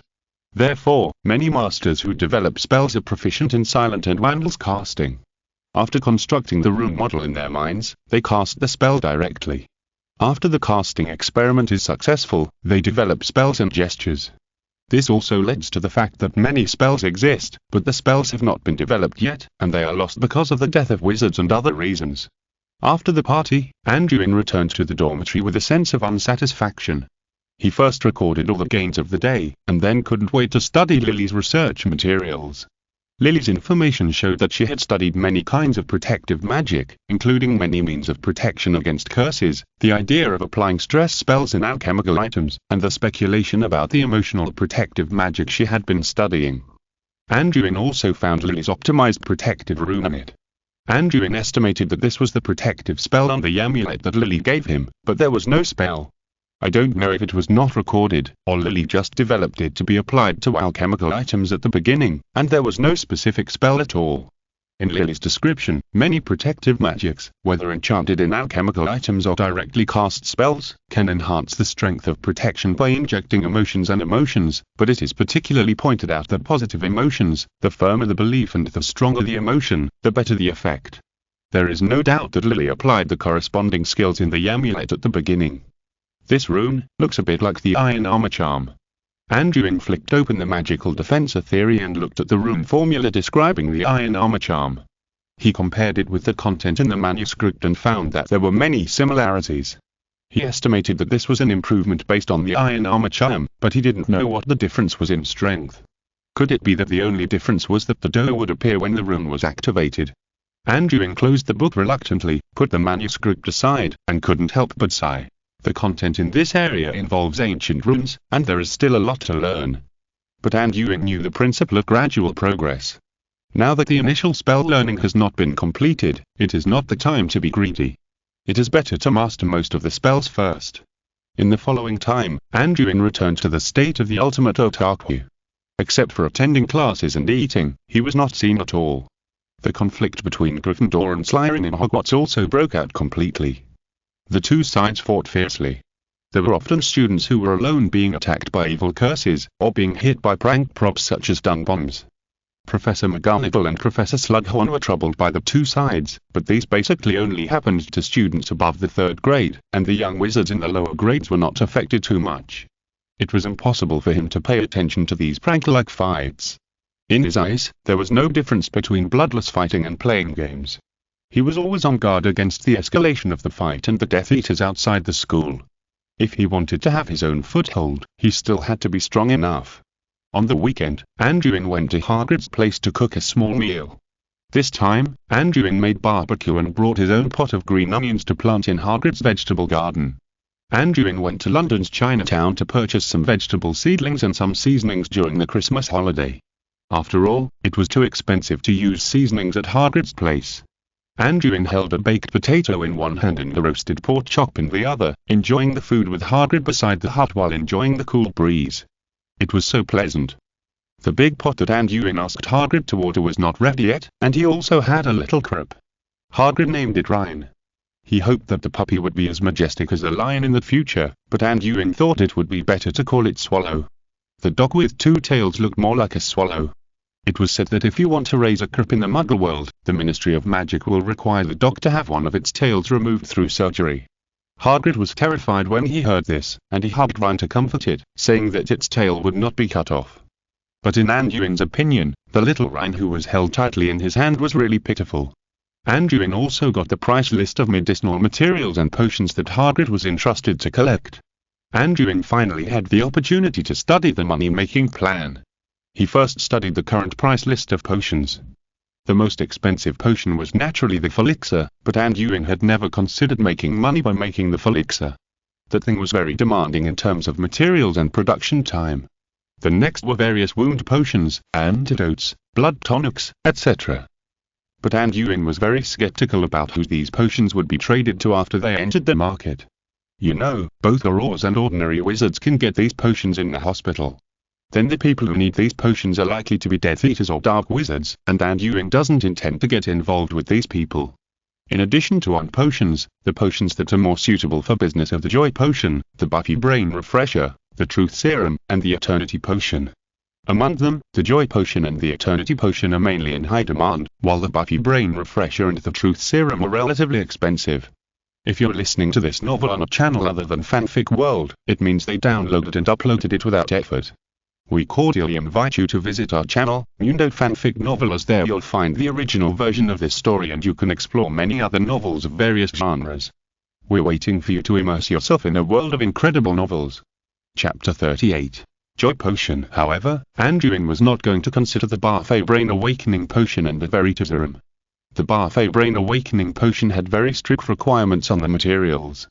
If the materials were of a slightly lower quality, it would easily damage the brain. The reason for not making the Veritaserum was the same as that for the Injury Potion. Who would need this thing as a normal white wizard? Then he could only consider the Joy Potion and the Eternal Potion. The Eternal Potion was introduced as a potion that would never run out. This statement was actually not accurate. In fact, Anduin thought that this thing was more like an additive. Most potions, as long as the Eternal Potion was poured in, would become the corresponding potion. Just like the Veritaserum, as long as the remaining amount was more than a quarter of a bottle, after adding the Eternal Potion, it would become a whole bottle of Veritaserum again. Except for some rare potions such as the Felixer, the Eternal Potion could be a perfect substitute, and the effect was extremely long-lasting. However, several materials in the Eternal Potion were difficult to obtain, and the price outside the school was also very expensive, which was a bit too expensive. The Joy Potion is also a potion with a relatively high demand. It can make people feel happy after drinking it. During the war, many wizards used this potion to relieve stress. However, the other ingredients in the potion are fine, and the main ingredient is a complete mandrake fruit, which is also expensive outside the school. Wait. Anduin suddenly remembered something and turned to Hagrid and asked, "Hagrid, I remember you told me last time that you saw a lot of mandrake fruits in the Forbidden Forest that were about to mature." "Ah, yes, I did see a piece of mandrake when I was training in the Forbidden Forest before, and now is the time for it to bear fruit." Hagrid burped and replied to Anduin. After hearing Hagrid's affirmative answer, Anduin said, "Well, Hagrid, when are you going to enter the Forbidden Forest next time? Can I go with you? I want to collect some mandrakes." Hagrid immediately shook his head and said, "No, it's very dangerous in the Forbidden Forest. This is not a joke. If you get hurt in the Forbidden Forest, I can't explain to the school." Then Hagrid thought for a while and said, "If you just want mandrakes, then I'll help you pick some back next time. I don't feel comfortable with you going to the Forbidden Forest." "Really? That's great, but it has to be the light purple magic mandrake, and it has to be complete."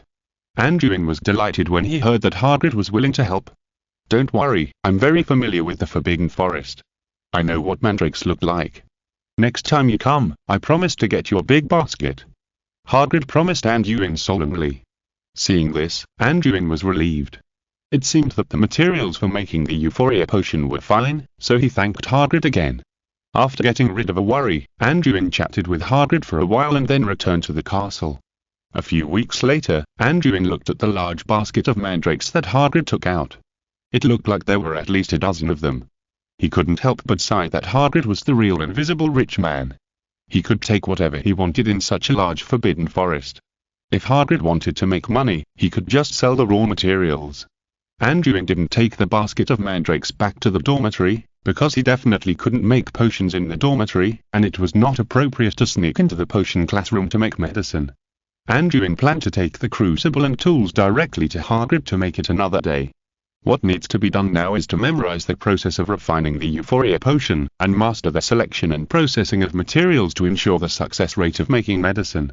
After thinking about it, Anduin returned to the dormitory and opened the 6th grade textbook of the Pretentious Prince. Anduin saw the formula of the Joy Potion in it, but he only glanced at the formula before, and did not read the material processing and precautions carefully. Adding a small peppermint in it can significantly improve the effect of the Joy Potion. Is it true? Anduin found that this prince liked to smuggle his own ideas and made major changes to the processing methods and formulas of many materials in the textbook. This made Anduin quite interested in this prince. After thinking about it, he decided to try it according to the prince's method when making potions. After reading the content of the Joy Potion, Anduin did not stop. He found that this half-blood prince had a lot of insights on many potion contents, but he didn't know if it was arrogant and self-talking, so he prepared to start from the beginning and read this textbook carefully. God of War? This spell sounds very intimidating.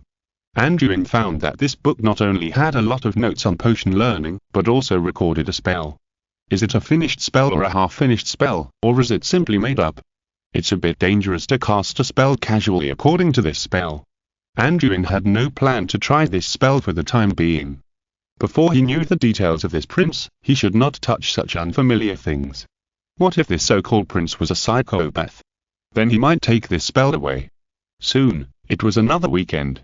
Anduin packed up the crucible, the auxiliary materials, tools, and glass bottles needed to make potions, and also took some peppermint and the 6th grade textbook, and went to Hagrid's hut again. Entering November, the weather in Hogwarts gradually turned from cool to cold, and the students on campus also put on winter clothes. Many students got the flu because of the weather change. There were still many small frictions between Slytherin and Gryffindor, which resulted in a lot of deductions in the scores of both colleges, but none of these affected Anduin. Walking on the path, Anduin was thinking that in addition to selling the potions he made, he could also take some as Christmas gifts. Anduin was thinking about this and soon came to Hagrid's hut. Outside the hut, the onions planted by Anduin were growing well. It seemed that Hagrid also took time to help him take care of them. He should give Hagrid 2 bottles of potions. At the same time, a new stone stove was set up outside the house, and the big iron pot that Anduin ordered was placed on it. Anduin couldn't help but feel happy when he saw it. It seems that the big pot has arrived. After entering the house, Hagrid was also very happy to see him, and said, "How about the stove I made outside the house? It's not bad. Let's use the big pot to make something delicious later. Don't worry, I came a little early today on purpose, just borrowing your place to make some potions. I'll talk about it after it's done." Anduin saw Hagrid was eager to eat dinner just after noon, and said with a smile. After saying that, Anduin placed all the materials and medicine-making tools on Hagrid's big wooden table and started to prepare. He also asked Hagrid to help keep the secret, because many of Anduin's materials were taken from the greenhouse, and the glass potion bottles containing the potions were also taken from the potions classroom, which made him feel a little guilty. Chapter 39. Divine Sword Shadowless Curse. After setting up that crucible, Anduin first checked the materials. The quality of the materials has an important impact on the quality of the finished product. Then he began to process the materials according to the recipe. A pot of joy potion requires 2 mandrake fruits, 1 whole and unpeeled, and the other peeled and cut into strips, and there are very strict requirements for the size of the strips. Anduin's hands are very steady. After a while, he processed all the materials as required. Then it was time to add the materials. By observing the color of the medicine soup, the smoke, and the boiling situation, he chose to add the materials or stir. The process of making the potion went smoothly. Anduin saw that the reaction of the potion process was the same as in the book, so he had a bottom line in his heart. However, at the last step, it was originally necessary to turn off the fire and let it stand, but the Half-Blood Prince said in the book that adding peppermint can improve the efficacy of the medicine. Anduin was ready to try it. He thought about making a pot with and without peppermint to compare the efficacy. After thinking about it, he added a peppermint to this pot of joy potion. After a period of standing, this pot of potion was completed. So, do you want to try the medicine yourself? Anduin looked at the joy potion poured into the potion bottle and was a little entangled, but the properties of the potion in the bottle were the same as those recorded in the book, except that a peppermint was added. It would not turn the joy potion into poison, right? After thinking about it, Anduin took a sip. A wonderful and pleasant emotion arose in Anduin's heart, and it seemed that the potion was effective. Okay, it seems that everything is fine. Next, try making a pot without peppermint. Anduin saw that the potion worked, and he couldn't help but think that a pot of joy potion can make 5 bottles of joy potion, and a bottle of joy potion retails for about 15 gold galleons. Hagrid said that Slug and Zig's pharmacy is willing to buy it at a price of 12 gold galleons per bottle. Although it doesn't make much money, at least it's not eating up all the money. Soon the second pot of joy potion was also completed. Anduin did not add peppermint to this pot, which belongs to the original version of joy potion. Anduin also took a sip and felt a sense of pleasure. Will peppermint take effect faster and produce stronger emotions? Anduin actually doesn't like overly strong emotional ups and downs. In comparison, he likes the original version of the joy potion a little more, but I think the pharmacy and customers will definitely prefer the more intense joy potion. It seems that this prince is not a liar, it really works. After Anduin confirmed that the formula of the Half-Blood Prince is effective, he couldn't help but become interested in the spell recorded in the book. Let's finish the potion first. Anduin temporarily suppressed his curiosity and continued to make the potion patiently. It took 5 hours for Anduin to make 2 large pots of potion and bottle 10 portions of joy potion, but there were still a lot of mandrake fruits left. It seems to be quite efficient. Let's do the rest tomorrow. Anduin collected the materials and tools, packed the potion, and put them all at Hagrid's place. He planned to go to the potion classroom tomorrow to get a batch of potion bottles, and then come back to continue making it. After that, it was Hagrid's favorite time to cook. Anduin also used the big iron pot that had just arrived to fry a large pot of pepper and salt pork ribs, and had another big meal with Hagrid. The next day, at the same time, Anduin set out again to Hagrid's hut. This time, Anduin brought 20 bottles and borrowed Vivian's crucible. This time, he prepared 2 pots of potion to brew together. After yesterday's familiarity, Anduin was already very skilled and would not be particularly nervous to operate 2 crucibles at the same time. After another afternoon of hard work, 20 bottles of joy potion were completed again. Hagrid is really rich. There is no way to collect so many mandrake fruits at one time in the outside world. Thanks to Hagrid, Anduin never failed once and perfectly turned all these materials into potions. After leaving 10 bottles of joy potion, Anduin asked Hagrid to help sell the remaining potions. Hagrid was also shocked to see that Anduin spent 2 days making so many potions. Finally done. Anduin stretched his body, and now he had put his mind at ease. Then, the idea of trying the spell in the Princess book came up again. The formula is real, so the spell should be real too. Anduin thought to himself and walked out of the hut. He looked around for a target, then walked to an open space, stood a log that had not been split, and walked to a place more than 10 meters away. It should be fine at this distance. Anduin thought about it and determined that there should be no danger. Then Anduin drew out his wand, pointed it at the log in the distance, and shouted, "God's edge without shadow." I saw an almost invisible sharp blade flying towards the log in the distance at a very fast speed. In the blink of an eye, I saw that the log was easily cut in half. Seeing this scene, Anduin couldn't help but widen his eyes and take a breath. He was not surprised by the power of this spell, but because he had seen this spell before. On the night when he first met Cyrus, Anduin was almost hit by this spell. If it weren't for Lily's amulet, Anduin might have been like this log. "It's you, Snape." Anduin clearly remembered that night, the guy named Snape used a spell to penetrate his 2 barrier spells. I didn't expect it, you are the Half-Blood Prince, not only do you like to pretend, but you are also a Death Eater. Anduin thought bigly. If there is a chance, he doesn't mind using this spell to give Snape a hard time. After thinking for a while, Anduin walked towards the cut log. He was ready to study this spell. I saw that the cut of the log was very neat, and Anduin could vaguely feel that there was a trace of magic left on the broken end. Then Anduin closed the 2 sides of the log and used a recovery spell on the broken end, but the log did not react at all. Anduin was really surprised. The destructive power of this spell was too exaggerated. The ballistic speed was fast, the destructive power was strong, and the concealment was high. Could the wound not be healed? I don't know if there is a counter spell for this spell. If not, it can be listed as an unforgivable curse.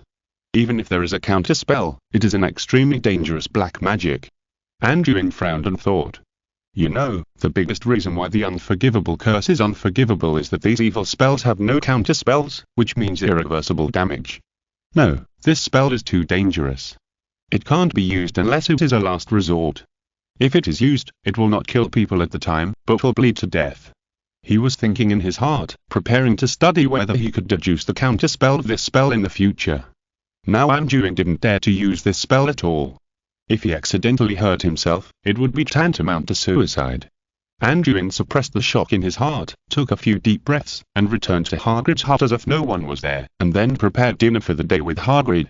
Chapter 40 Quidditch. Hey, Anduin, stop dawdling. The Quidditch game is about to start. I've never watched it in person. Do you think it's possible for me to become a Quidditch player? Vivian dragged Anduin towards the stadium happily, as if she was afraid that she would miss a good position if she was late. Anduin had no interest in this barbaric game, but he was in a good mood today. With the help of Hagrid, the batch of potions he made was sold smoothly. The income of 240 gold galleons made Anduin's wallet no longer tight. On the way back from Hagrid, he happened to meet Vivian, who was going to watch the Quidditch game. He was in a rare good mood, so he decided to accompany Vivian to join in the fun. Anduin's performance in flying class was not particularly outstanding, but could only be considered average. The advantage might be that his sense of balance was not bad and his flight was stable without many mistakes, but he did not spend too much time on this aspect. When he was riding a broom, his mind always began to reflexively imagine the battle scene in the air, but the moving speed was not fast and the target was prominent, which made him feel that riding a flying broom to fight was very unreliable and it was easy to be used as a target, so he did not pay much attention to the practice of flying broom. On the contrary, Vivian had a very good talent for flying and got started quickly.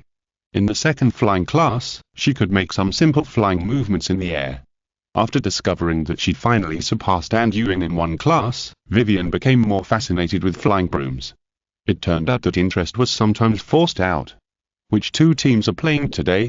I heard that Quidditch can sometimes play for several hours. How can anyone find this kind of game interesting? Anduin was dragged by Vivian, and his clothes were wrinkled. He couldn't help but pull Vivian and complain. "Oh my God, are you still a Slytherin student? Don't you know about the game between our school and Gryffindor? You guys really don't care about anything except staying in your room every day." Vivian looked at Anduin with a speechless expression. Anduin suddenly realized and said, "Why are you so excited? I think you want to watch the game, but you are not really excited. You want to watch the excitement." Vivian replied unconvincedly, "I want to watch the excitement and the game. I am different from you who have no fun. You are not interested in anything except books. Then you don't know where the real fun of this world is." Anduin rolled his eyes and was too lazy to argue with Vivian. After a while, the two approached the Quidditch field. Along the way, Vivian kept popularizing the rules of Quidditch with Anduin. In fact, Anduin knew all these contents. Charles also introduced Quidditch to the two of them with excitement on the train before, but Vivian was a person who couldn't stop talking. Anduin sometimes couldn't help but want to use a tongue lock on her. It is said that in previous Quidditch matches, someone pulled out a machete and tried to chop off the goalkeeper's head. "Hey, isn't that Charles? Why is he standing there alone?" Vivian was still introducing the interesting Quidditch story she knew, but suddenly changed the subject. Following Vivian's gaze, Anduin also saw that Charles was standing alone at the entrance of the Quidditch field. Vivian rushed up first and said, "Hello, Charles, I haven't seen you for a while. You are here to watch the game. Why don't you go in and stay here alone?" Charles saw that it was Anduin and Vivian, and smiled and said, "Vivian, I'm waiting for my classmates. We have reserved seats upstairs. I have to lead the way for the students who arrive later." Then Charles looked at Anduin and said, "I haven't seen you for a while. Except for class, you are always elusive. I can occasionally talk to Vivian, but I can't find you. I haven't had time to thank you for the last thing. There's no need to mention that matter. After all, the relationship between our two colleges is quite tense now." Anduin didn't want to mention it again, so he reminded him implicitly. Charles was also very smart not to mention it again, but this conversation aroused Vivian's gossip spirit again, and she couldn't help but look back and forth at the two people with her clever eyes. But while the three were talking, a discordant voice came in again. "Vivian, Anduin, what are you two doing with the Gryffindor idiots? If you hang out with these idiots, you will become idiots too." Sample Travs, who was approaching, saw the three people talking and couldn't help but step forward and sneered angrily. "Travs, you dirty guy, get out of here, I don't want to see you." Charles cursed at Sample with a disgusted expression. "It's my freedom to talk to whoever I want, it's none of your business, Travs." Vivian didn't give Travs a good look. Anduin just stood aside and looked at Travs calmly, not bothering to say anything more. When Sample saw that they dared to speak rudely, his expression became even more ferocious, and he cursed sarcastically. "Hectares, the Gryffindor idiot and the dirty mudblood are friends, they are indeed the same kind of people. Anduin, you are simply a disgrace to Slytherin. Vivian, I advise you not to associate with such people. Do you want to tarnish the honor of the Bulstrode family? This is shameless." Seeing that this cerebral palsy was still aggressive, Anduin said sarcastically, "Yeah, we can't compare to the pure-blooded Travs family. In addition to being dogs for the Dark Lord, they also put hats on others. I advise you not to bark so loudly. You must know that dogs that bite don't bark, and dogs that don't bite but only bark may be kicked away by their owners one day. You speak so nicely, but your little mouth is like a laxative, always spraying out. You must have just come here after using the toilet and eating a lot. You, how dare you?" Travs usually confronts others directly when he has a verbal fight, but after seeing this kind of sarcastic words, he can't help but get angry and draws out his wand to fight with Anduin. This is in line with Anduin's wish. As long as he dares to make the first move, he will make sure to let him know why the flowers are so red. What are you doing? Why are you blocking the entrance to the stadium? Unfortunately, Professor McGonagall arrived at this time and looked at the arguing people with a serious face. Seeing the professor come in, the few people dared not be presumptuous anymore, and Travs was so angry that his face turned red, but he didn't dare to get angry in front of the professor. He could only look at the few people hatefully and turn away. Especially for Anduin, Travs' eyes were almost bleeding. After seeing Travs leave, Professor McGonagall also turned around and looked at the three people, saying, "Okay, don't gather at the door, leave quickly, don't cause me any more trouble." After saying that, Professor McGonagall turned around and entered the stadium. Chapter 41. Violent Competition. Anduin, I didn't expect you to be so vicious when you curse people, even though you don't usually curse. Did you see Travs's expression just now? His face was red with anger. Seeing that everyone had left, Vivian covered her mouth and said to Anduin with a smile, "But, after all, you are students of Slytherin. This will make your situation in the academy worse. I have caused you trouble." After Travs left, Charles returned to his slightly shy state and blamed himself to the two of them. You don't need to apologize to anyone. Backing off will only lead to further aggression. Only by learning to fight back can you become stronger. Weakness is the original sin. Although I don't like trouble, I'm not afraid of it. Moreover, as a Muggle wizard assigned to Slytherin, I have been mentally prepared. Anduin looked at Charles calmly and said calmly, "These pure-blooded little wizards were not enough to make him miss them and lose sleep." Then he turned to look at Vivian and said, "It's you, Vivian. If they dare to cause you trouble, tell me and I will find a way for you." Vivian nodded and said, "Don't worry, Senior Vanessa takes good care of us, and I'm the third heir of the Bulstrode family. They dare not do anything to me." This made Anduin look at Vivian with a new look. He didn't expect that this guy was actually the third heir. No wonder she, a child of a squib and a Muggle, was valued so much by the family. It seems that Vivian's family has been declining. After the three chatted for a while, they entered the stadium separately. Anduin and Vivian also went to a stand, and Senior Vanessa on the stand also reserved a seat for them. "I heard that you had a conflict with Travs at the entrance of the stadium. We must learn to unite in our college. The current situation of the college is not good, and the college cup is also far away. Alas."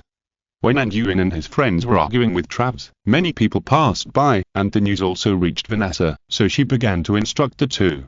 Anduin couldn't help curling his lips when he heard Vanessa's words. He didn't want to destroy the unity, but he was afraid that some people would be unhappy. In his opinion, Vanessa was too weak. What's the point of just giving instructions and advice afterwards? Without some tough measures, there is no way to control those unruly little snakes. The two of them dealt with Vanessa casually, and Vanessa could only helplessly see this. As a prefect, she had a strong obsession with the House Cup, but because of the undercurrent of the Wizard War, Slytherin House had always been restless. Since she entered school, Slytherin had never won the House Cup. Almost every year, it heard Gryffindor House and then watched Ravenclaw and Hufflepuff pick peaches. Today's gloomy weather seemed to tell everyone in the stadium that the later games would not be particularly sunny. After the players on both sides entered the field, Madame Roland de Hooch blew the whistle soon, announcing the official start of the first Quidditch game of this school year. Anduin assured that he had never seen such a barbaric sport. At the beginning of the game, the two sides collided with each other, including the Seekers on both sides. After the chaser got the quaffle, he did not attack and shoot at the first time, but directly hit the opponent. In Anduin's opinion, this situation even had a ridiculous sense of passing the ball to the opponent. The Itras on both sides were even more fierce. When there was a bludger passing by, they hit the opponent with the bludger. When there was no bludger passing by, they directly picked up sticks and swung at each other. The two sides even played a tactic. Gryffindor formed a ring formation to try to surround Slytherin, while the Slytherin players formed a triangle formation to launch a group charge against the opponent. Anduin actually watched with relish for a while, but unfortunately Madame Hooch couldn't stand it anymore and hurriedly blew the timeout. The two sides didn't even shoot once in the first 10 minutes of the game, but several players on both sides were bruised. Anduin secretly cried out what a pity. In fact, compared to the ball game, he was more interested in the fight, and the various tactical moves of both sides also opened Anduin's eyes. During the short pause, Professor McGonagall and Madam Hooch both came on the court to warn the two opposing teams. After that, the game was slightly on track. The chasers on both sides began to attack and defend normally, while the batsmen were still fighting each other. Various fouls were endless, such as double teaming, elbowing, pulling, kicking, and Anduin even saw a player spitting at his opponent, which made him feel an inexplicable sense of deja. This scene was very similar to a game called Violent Motorcycle he played in his previous life. Anduin felt that Madam Hooch was about to die from blowing the whistle. Fouls, free throws, fouls, the whole game was carried out in this weird atmosphere, and Professor McGonagall at the commentary desk looked at this farce with a sullen face. The game lasted for more than an hour. One Slytherin player was sent off and another player was injured. The Gryffindor Seeker also broke his leg and left the game because he accidentally fell off his broom. The current situation is that Slytherin only has 5 players left, which is a numerical disadvantage. Although Gryffindor has one more player, it has no Seeker. You should know that there is no substitute in Quidditch. Therefore, although the situation on the field has become 5-6, the game can only end if the Golden Snitch is caught or the captains of the two teams agree. Judging from the postures of the captains of both sides, it is unlikely that they will communicate in a friendly manner. However, Gryffindor no longer has a Seeker, so the situation on the field has become that unless Slytherin catches the Golden Snitch, the game cannot end. The current score is 70-130, with Gryffindor leading. Gryffindor has arranged 2 players to interfere with Slytherin's Seeker. In this way, the game between the two sides is almost far from over. Another hour passed, and the score became 110-280. Gryffindor had one more player, so it was much easier to score. But at this time, Slytherin's Seeker didn't want to find the snitch at all. He would lose if he caught it, so why'd bother looking for it? Then this strange game became more and more weird. Slytherin's Seeker had no intention of finding the snitch at all. Gryffindor seemed to realize something, so they began to shrink their defense and stopped attacking aggressively, trying to save their energy. Although Slytherin attacked very quickly, they had one less player than the other team. One of the 5 players was a Seeker, which was equivalent to 4 against 6, and they couldn't attack at all. Chapter 42 Protection Fee. In Anduin's eyes, the game became like this. Slytherin's Seeker wandered around the field, trying to interfere with the opponent's players, but he just didn't catch the Golden Snitch. Several times, the Golden Snitch flew in front of his face, but he also turned a blind eye. As for the Gryffindor players, they were afraid that if they attacked again, the game would become even more hopeless, so they huddled in front of the goal to defend, while the remaining Slytherin players attacked the opponent's players while attacking, trying to open up the situation. Anduin squinted his lips. This game probably wouldn't end for a while, and he didn't want to waste time here, so he said something to Vivian beside him and left the field alone. In the stands in the distance, Travs noticed that Anduin had left the field in the distance, so he smiled sinisterly and whispered a few words to Randall Rosier beside him, and the two of them also left the field. Anduin, who was walking in front, soon discovered the movement behind him. This kind of tracking by the little devil had no skills at all, and it was completely blatant. Seeing this, Anduin knew that Travs must be looking for trouble. Since someone was looking for death, he could only help them. After a little thought, he changed direction and did not go to the direction of Hogwarts Castle, but turned to the owl shed. Travs and Rosier saw Anduin change direction, and did not think much about it. Instead, they laughed sarcastically and chased after him. The two saw that Anduin did not go in after approaching the owl shed, but walked around the shed to the back of the shed. Travs guessed that the guy might have discovered them and wanted to escape, so he pulled Rosier to catch up quickly. But when the two entered around the back of the shed, they found that Anduin was leaning against the wall and looking in their direction, as if he was waiting for them. Travs saw that Anduin did not run again, and walked forward with a sneer, saying, "You dirty mudblood, why don't you run?" Before he could finish his words, a spell flew over and hit Travs hard, knocking him away. Rosier, who was standing next to him, saw that Anduin actually took action without saying a word, and frantically took out his wand. Anduin couldn't help but sneer at Rosier's frantic look. He came to pick a fight but didn't even take out his wand. He was too amateurish. With this level, he dared to learn to bully others. Anduin didn't attack Rosier immediately, but walked forward calmly. On the other side, Rosier finally pulled out his wand, holding it tightly in both hands, and yelled to Anduin nervously, "You, don't come over here. If you come over again, I will." Anduin looked at Rosier's embarrassed appearance with even more contempt, and said, "What will you do if I come over again?" Are you going to commit suicide if I come over again? Rosier became even more nervous when he heard Anduin's words, and thought Anduin was going to kill him. Did he lead us to this deserted corner just to kill us? In a tense mood, Rosier closed his eyes tightly, held the wand in both hands, and shot a spell with a dart. But the accuracy of this spell was too outrageous, and it passed Anduin by several body lengths away, but the power of the spell made Anduin look at it with a new look. Oh? It seems that tension and fear can also increase the power of spells. Anduin touched his chin and thought, then he looked at Rosier who was yelling, and said to him, "Stop shouting, no one will come to save you even if you shout your throat out." But after hearing what Anduin said, Rosier did not calm down, but shouted even louder, and the wand in his hand shot spells randomly, but these spells all flew past Anduin randomly. Anduin was also annoyed by this guy. He waved his wand and disarmed Rosier. Then he walked forward and kicked Rosier to the ground. Then he stepped on his chest with his right foot, leaned over and pointed his wand at his throat, and said coldly, "Do you want to die?" Rosier was kicked so hard that his whole body hurt and he couldn't breathe. He could only beg for mercy loudly. "Don't kill me, don't. It's all Trav's. It's all his business. It has nothing to do with me. I was just dragged here by him." Anduin took a long breath and couldn't help feeling a little depressed. Why are these pure blood so difficult to communicate with? Is it because of inbreeding that they have all grown stupid? Shut up, I told you to shut up. I don't want to say it again. Anduin's cold eyes made Rosier feel creepy.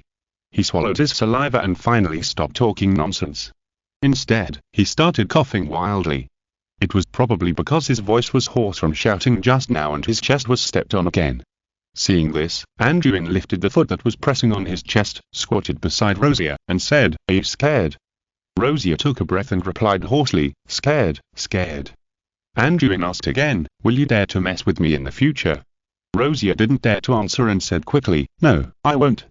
I will stay away from you in the future, and I will also warn Travs not to mess with you." "Ha, there's no need for that.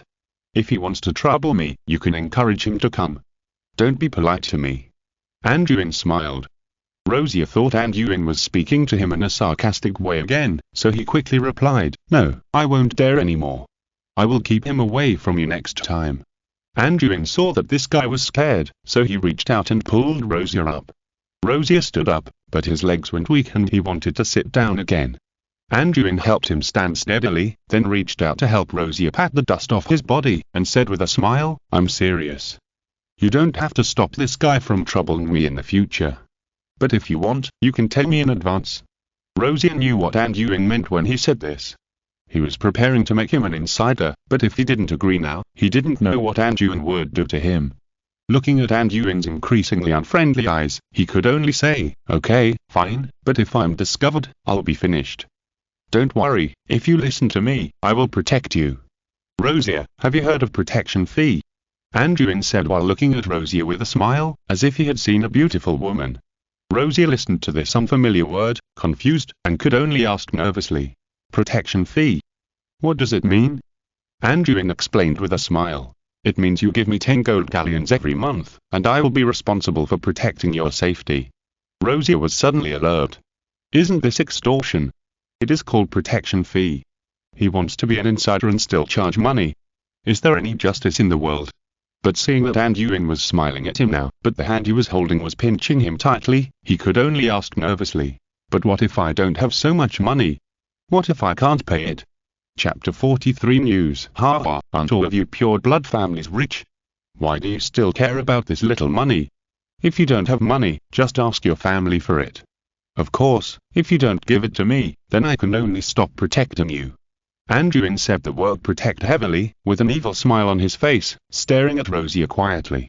Rosier felt the hand holding him become stronger, and his face twisted in pain. Even the dumbest person knew what this meant. If he didn't protect himself, wouldn't it mean that he would suffer? In an instant, Rosier felt that his Hogwarts career had fallen into darkness, but now he could only bite the bullet and agree. Seeing that Rosier agreed reluctantly, Anduin rolled his eyes and thought for a while, then said, "Rosier, I won't make it difficult for you. If you really don't have the money to pay in the future, you can use other things instead." Seeing this, Rosier asked hurriedly, "What things?"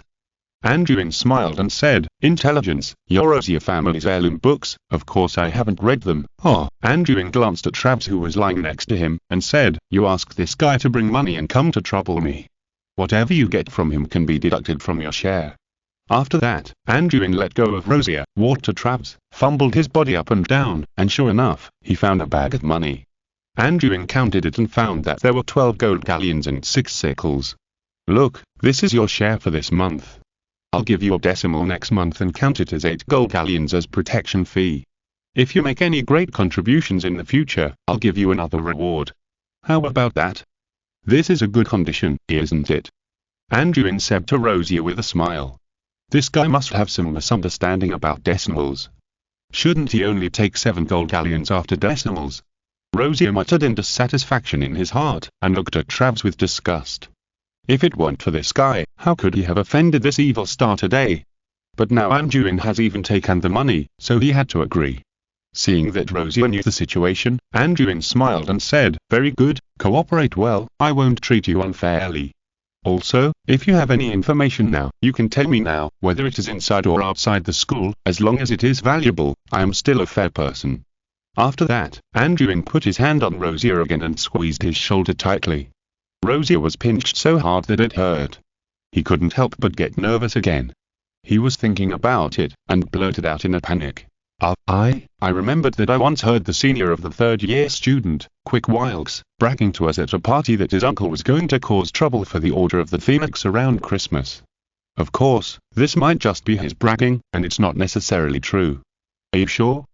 Anduin's eyes suddenly became extremely sharp, staring at Rosier.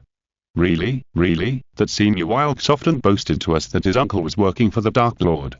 He also told us about their attack on Muggles, and it was reported in the news. Rosier was scared in his heart, and he immediately blurted out everything after being pressed for a few questions. He originally just wanted to scare this guy, but he didn't expect that he really hit something. Around Christmas. Could it be aimed at Lily and the others? Although he didn't know whether it was true or not, Anduin would rather believe it than not, and after thinking about it, he remembered this information in his heart. After hearing the news, Anduin loosened his grip. Rosier was so nervous that his legs went weak and he sat on the ground. Seeing this, Anduin smiled at Rosier and said, "This news is quite valuable. How about this? I will waive your protection fee for next month. Also, this potion is a reward for you." He took out a bottle of joy potion and handed it to Rosier. Seeing that Anduin actually had the potion, Rosier was even more confused about Anduin's depth and could only accept it timidly. "Don't be nervous, this is just a euphoria potion. You can have a taste now. It's good for you." Anduin couldn't help but laugh at how timid this guy was. Suddenly, he thought of something and asked, "By the way, it seems that someone in your family is a Death Eater, right? Are you so happy to sell them out?" Rosier could only smile bitterly when he saw Anduin asking this. Not everyone follows the Dark Lord wholeheartedly. The one who joined the Death Eaters is my cousin Evan Rosier, the first heir to the family. He is very powerful and usually very harsh to us. Few people like him. Originally, our family wanted to remain neutral and protect ourselves, but Evan dragged the whole family to support the Dark Lord, and I didn't have much choice. I just wanted to live my life in Hogwarts. Anyway, it's his bad luck, and it has nothing to do with me." Rosier was now desperate. He couldn't get away now anyway. He opened the potion bottle and took a sip. He recovered a little and stood up again. Anduin didn't expect that these pure blood families would have so many twists and turns. He said a few more words to Rosier, asking him to wait for Travis to wake up, and then said that he was also knocked unconscious, so he could blame everything on himself. He didn't care if he was scolded in front of him, and then he put away the money bag and left alone. After seeing Anduin really walk away, Rosier finally breathed a sigh of relief, and then looked at Travis lying on the ground with hatred. He couldn't help but step forward and kicked him hard a few times, and then as if he had used up all his strength, he lay on the grass with his arms and legs spread out, muttering with lingering fear. "This Anduin is too scary. His eyes are like the abyss, and I feel like I will be swallowed at any time. It's all Trav's fault that he dragged me into this quagmire.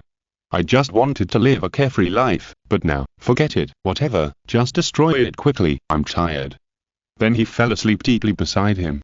Rosier. Rosier was sleeping soundly when he suddenly felt someone shaking him.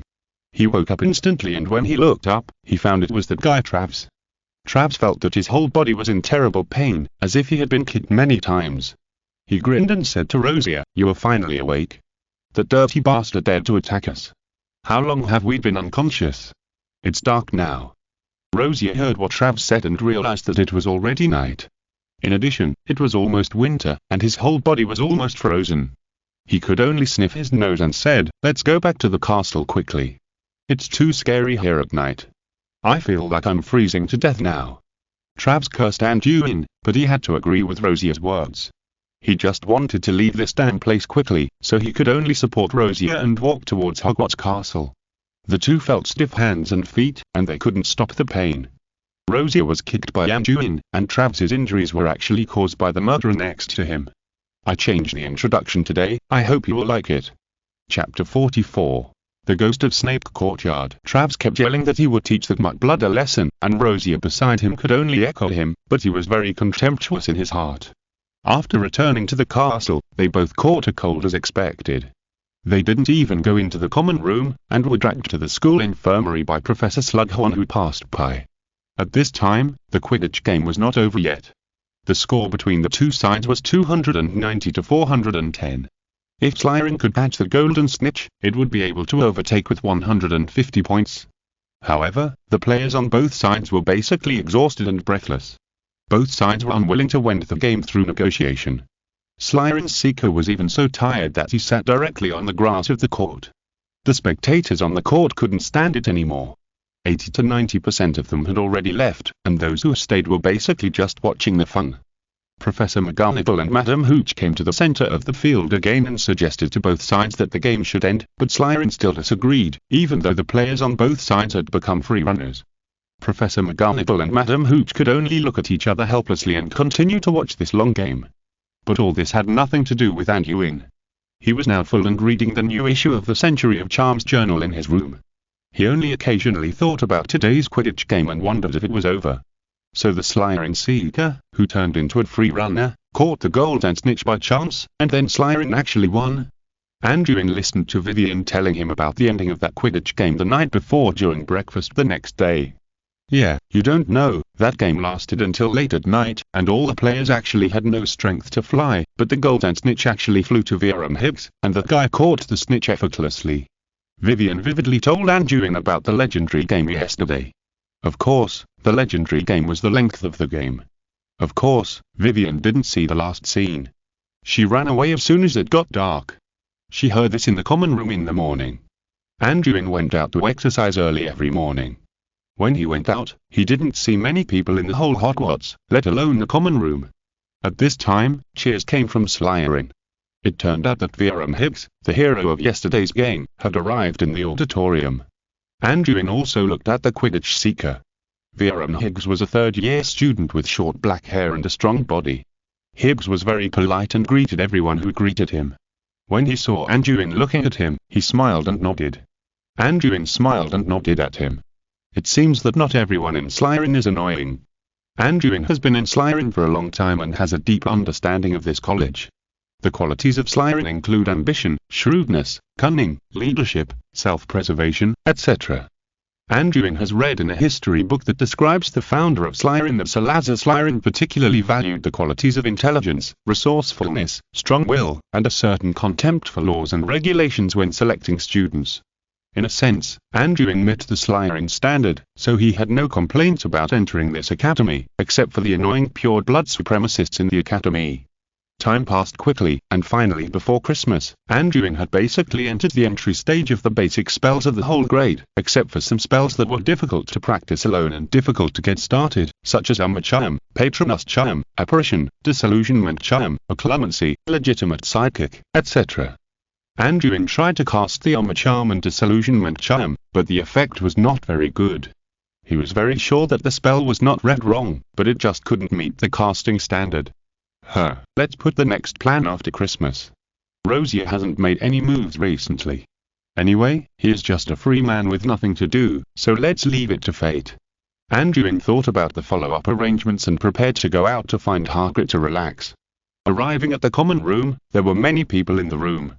When Sample Trav saw Anduin coming out, he stared at him with resentment. Since he was punished last time, he stayed in the school infirmary for a whole week. At the same time, he found that his purse was gone, which made him even more angry.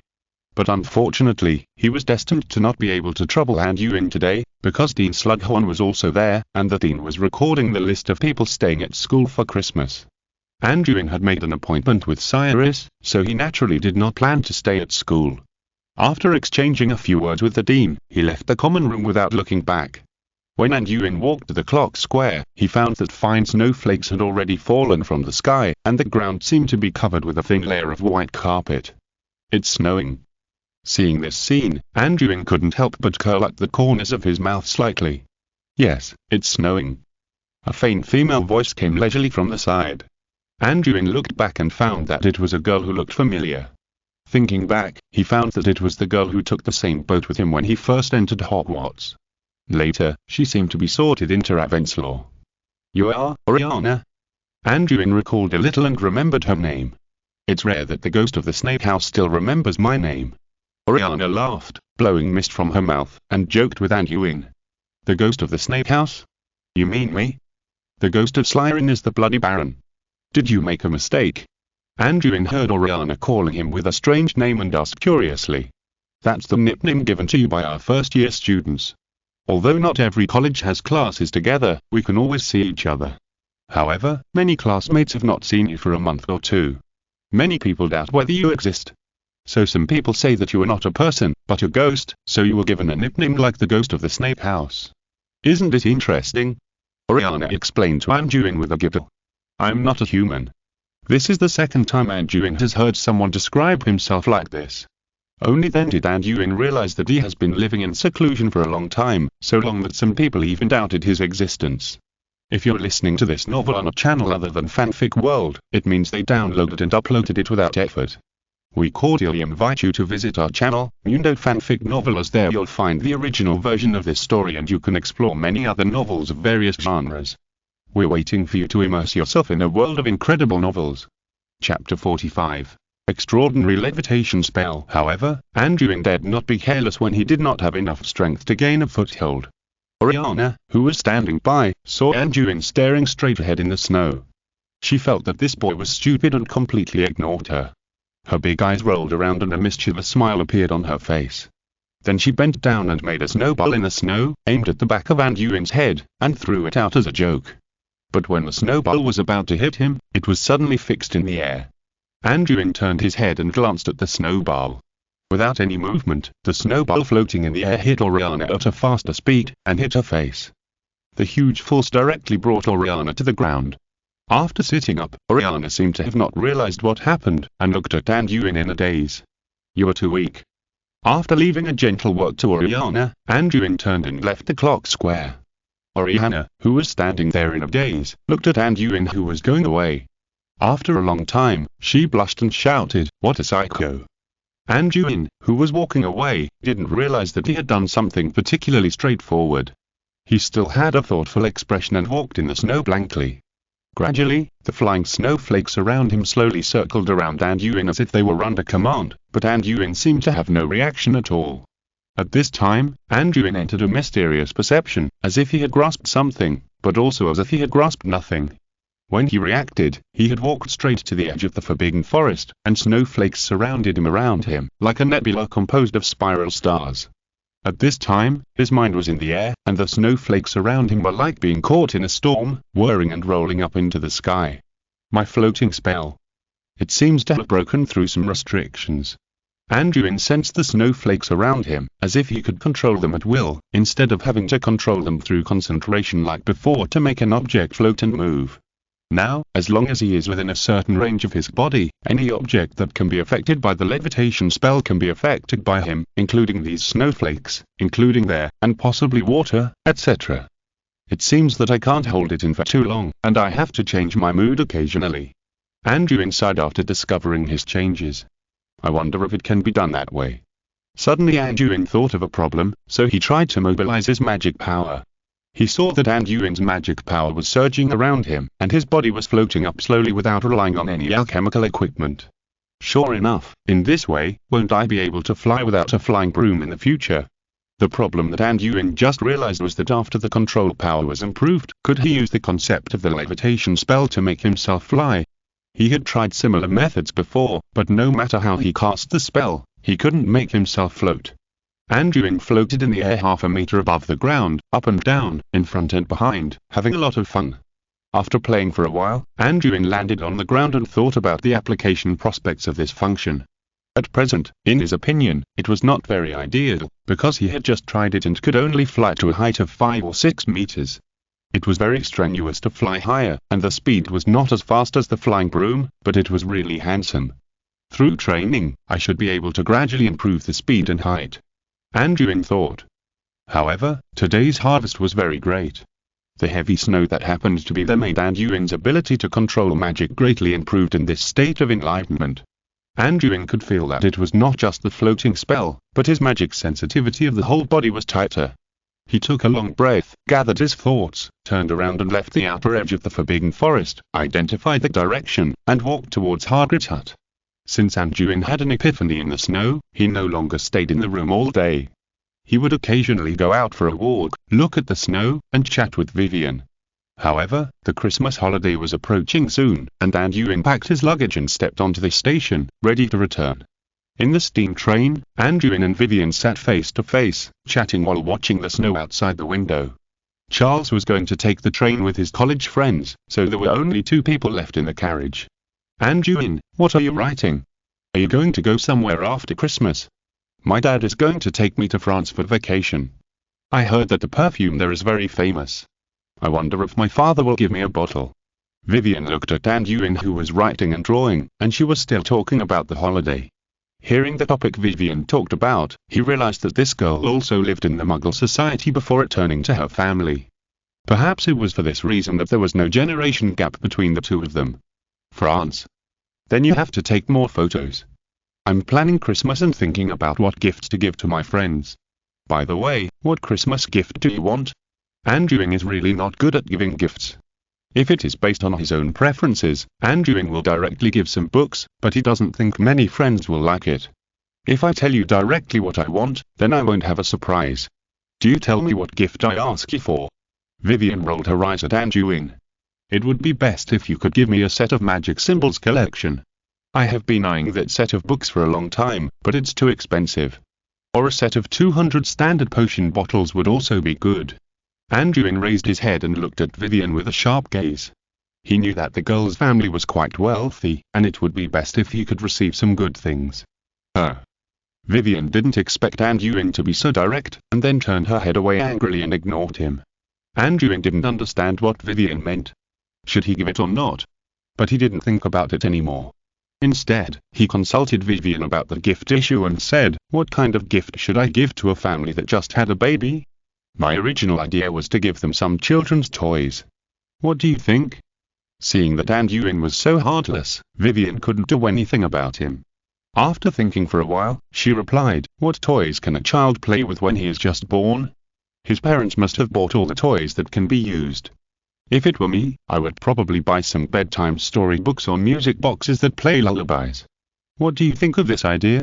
When Anduin heard it, he thought it made sense, so he began to cross out part of the paper and write again. Then he consulted Vivian about the gift issue. Anduin was an extremely straight man.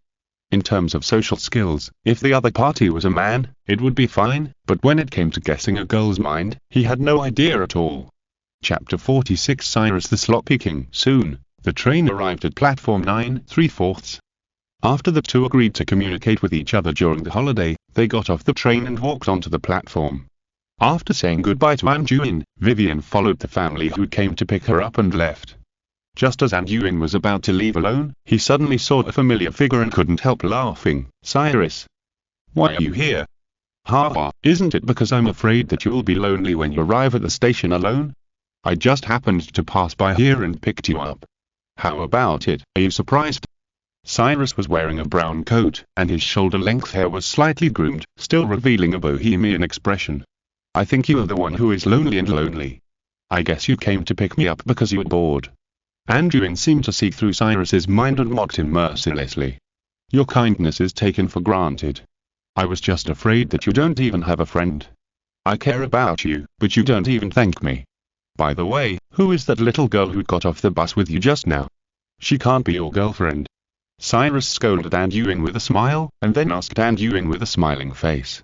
Did you never talk to other girls when you were in school? Why are you curious about these things? If you want to find a girlfriend, I'll introduce one to you. Look at Ms. Pinkster in the Hogwarts library. You know, your friend even has a child. It's not right for you to be alone. Anduin knew what kind of person Cyrus was, so he spoke bluntly. Ha ha ha ha, I'm destined to be among flowers all my life, and I won't get a single leaf on me. What do you know, little brat? Cyrus also felt that Anduin's temper was right. He didn't treat him as an outsider at all, and he didn't care about what he said. The two of them left the station while insulting each other. Anduin followed Cyrus to the station parking lot and walked to a motorcycle with a bucket. How is it, handsome or not? This is my treasure. I won't let ordinary people ride it. You are lucky today, Cyrus said as he threw a helmet to Anduin. Anduin was speechless looking at the two motorcycles. You want to take me to ride this in the middle of winter? You are not afraid of the cold wind blowing you silly, but considering that Cyrus came to pick him up, he could only sit on the truck with a little disdain. Why, I drove my little treasure to pick you up, and you are not happy? You should know that my treasure can not only drive on the ground, but also fly and be invisible. Cyrus saw Anduin's expression and said angrily, Oh? This is also a magic prop. Anduin didn't expect this. After sitting on it, he couldn't help touching it here and there, ready to study the principle of this thing. Hey, be careful, don't touch it randomly, you can't afford to pay if you break it. Tell me, where do you live? I will take you there. Cyrus was very angry when he saw Anduin's little action. Let's go to Diagon Alley. I've been staying at the Leaky Cauldron before. Anduin reluctantly withdrew his hand and replied. Cyrus knew that Anduin lived in the Leaky Cauldron in the summer before. He had met Anduin twice, but he didn't know that he would live there during the holidays. He couldn't help but wonder, are you sure? Are you planning to spend Christmas at the Leaky Cauldron? Well, living in the Muggle world, you can't use magic, that's not very convenient. Anduin replied. Cyrus couldn't help but look at Anduin. Only then did he realize that Anduin was an orphan. But it was too pitiful for him to spend Christmas alone in a bar, so he couldn't help but ask, in that case, why don't you stay at my place? I usually live alone, too. What do you think? Anduin thought about it and felt that it didn't matter, as long as he could use magic. Besides, the dinner he was invited to was after Christmas, so he could go to the appointment with Cyrus then. So he nodded and said, okay, I won't disturb you. Cyrus laughed and said, ha ha, I'm not afraid of disturbing you. Just don't think my place is messy. That's decided. Let's go. After that, Cyrus started the motorcycle and drove straight away. When passing a deserted street, Cyrus held the motorcycle with both hands and the motorcycle rushed into the sky. The two drove over London, but no one seemed to see them. This was probably what Cyrus said about being invisible. But it was still really cold. The biting cold wind blew on Anduin, making him feel that this broken car was really unreliable again. How could Cyrus stand it? Anduin couldn't help but release a transparent barrier in front of him, which finally blocked the bone-chilling cold wind. Cyrus drove Anduin to the street of a Muggle community. After driving on the street for a while, he stopped in front of a small villa. There was even a garage here. After parking the car, Cyrus let Anduin into his home. Come on, welcome to my humble home. I ran away from home and lived by myself when I was 16. I have spent many years here. This house is not very big, just 2 floors. There is a living room, fireplace, kitchen and bathroom downstairs, 3 bedrooms upstairs, and a small courtyard behind the house. But when Anduin entered the house, he sneezed because of a strange smell. The house was well equipped, but the layout was messy. The floor looked like it hadn't been cleaned for a while. The dining table in the room was also covered with stains and looked greasy. After entering the kitchen, Anduin also found a pile of pots and bowls soaking in the sink, some of which were even moldy. Cyrus felt very comfortable. After entering the house, he lay down on the stained sofa and said to Anduin, there are 2 guest rooms upstairs. You can choose one to live in. But if I am busy, I will have no time to take care of you. You have to find food by yourself. My God, are you still a wizard? Are you too lazy to use a clean and fresh on your house? How can you live in this environment? Anduin looked at Cyrus speechlessly and said, what's the matter? The most important thing about a house is that you live comfortably. Don't you think I live very comfortably? Cyrus smiled indifferently. Anduin couldn't stand such a dirty environment, but after all, it wasn't his own place, so he carried his luggage upstairs to see if the room was also so dirty. Anduin walked into a guest room. The environment was okay, probably because no one lived there normally, except that the floor and the table were covered with dust. After looking at the environment, Anduin put down his luggage in the owl cage, opened the window, and waved his hand. A gust of air blew through the house, and the dust on the floor, bed, and desk was rolled into a ball and sent out of the window. I received a short message from the station today, and I'm about to sign the contract. Thank you again for your support. Please collect and recommend it. Mwah. Chapter 47. A new use of the extraction spell. Then Anduin took out his wand and cast 7 or 8 cleaning spells on the house, and then used the clear water-like spring spell to thoroughly rinse the room, leaving no corner, including the walls and roof. After draining the clean water that had washed the room out of the window, he cast several drying spells on the room. After working for a while, Anduin was slightly satisfied with the room. At this time, Cyrus' voice came from downstairs. Hey, I have to go out and meet some friends. You can stay here without worry. I will bring dinner back later. If you're really hungry, there are several Muggle restaurants nearby. There is an Italian restaurant with good pizza. Be careful to stay alone and don't let the nearby Muggles see you casting spells. After Cyrus finished speaking, he whooshed and apparated away from the place. Meeting with some friends. Probably going to a meeting of the Order of the Phoenix. Anduin thought about it, but didn't ask any more questions. He continued to clean the room. After a while, the environment in the room reached the standard that Anduin was satisfied with. Anduin went downstairs and once again disliked the sanitary environment in the house. At the same time, he found that there were quite a few Muggle electrical appliances in Cyrus's house, including a refrigerator, a radio, electric lights, and even an oven. It was probably built into the house. It was a pity that there was no TV to watch. After taking a walk around the living room on the first floor, Anduin couldn't stand the messiness here. He rolled up his sleeves and prepared to clean the house thoroughly. If you can't even do your housekeeping well, how can you guarantee your fighting spirit? Anduin complained about Cyrus and started to work. First, Anduin came to the kitchen, turned on the faucet, and waved his wand. The pots and pans in the sink were like soldiers, lined up in the air, and came to the faucet one by one. Under Anduin's command, they were rinsed one by one, and then came to the side to be wiped with a rag. After washing, they were washed again. After 3 times, they were cleaned again with the clean and new spell. At the same time, Anduin used the spring spell to wash every corner of the kitchen, and used the cleaning spell to remove stubborn stains. After a long time of work, the kitchen became clean and tidy. Then Anduin came to the living room and used the cleaning spell and spring spell on the sofa covered with oil stains and stains over and over again, but the effect was not obvious. The dirt seemed to have merged with the cloth sofa. So stubborn. Seeing this, Anduin couldn't help but touch his chin and fell into deep thought. Suddenly he thought of a good idea. Anduin pointed his wand at the sofa again, but this time he didn't use the cleaning spell, but the extraction spell he learned at Hogwarts. Using the innate casting technique, the stubborn stains on the sofa were removed piece by piece under the effect of the spell. I didn't expect that after learning this spell, I would first use it for cleaning. Anduin thought with a wry smile, and the effect of this spell was too good. After the stains were removed by the extraction spell, the sofa was as clean as new. Suddenly discovering a new use for the extraction spell, Anduin used the same trick again, and processed the carpets, tables, and floors on the first floor one by one. This was more efficient than using the cleaning spell. After a while, Anduin cleaned every corner of the first floor and rearranged the furniture so that they were no longer crooked. After that, Anduin also cleaned Cyrus' refrigerator, threw away all the moldy unknown objects in it, and ran to the nearby Muggle supermarket to purchase a new batch of food. The work is done. Anduin looked at the newly renovated hall and felt relieved. At nearly 8 o'clock in the evening, there were no pedestrians on both sides of the road on the Muggle street outside the house. Every household was brightly lit, and some houses were already covered with Christmas decorations. Cyrus was carrying a pizza box and staggering towards home. Cyrus opened the door with a bang and was about to walk in as usual. Suddenly, as if frightened, he walked out of the house backwards. After looking up and down outside the door, he muttered in a low voice, "Yes, the outside of the house is my home, why don't I recognize it inside?" as if he wanted to confirm it. He walked into the house again, and saw that all the furniture, carpets, and curtains in the room were all light new ones. The air was filled with sweet air, and the lights seemed to be brighter.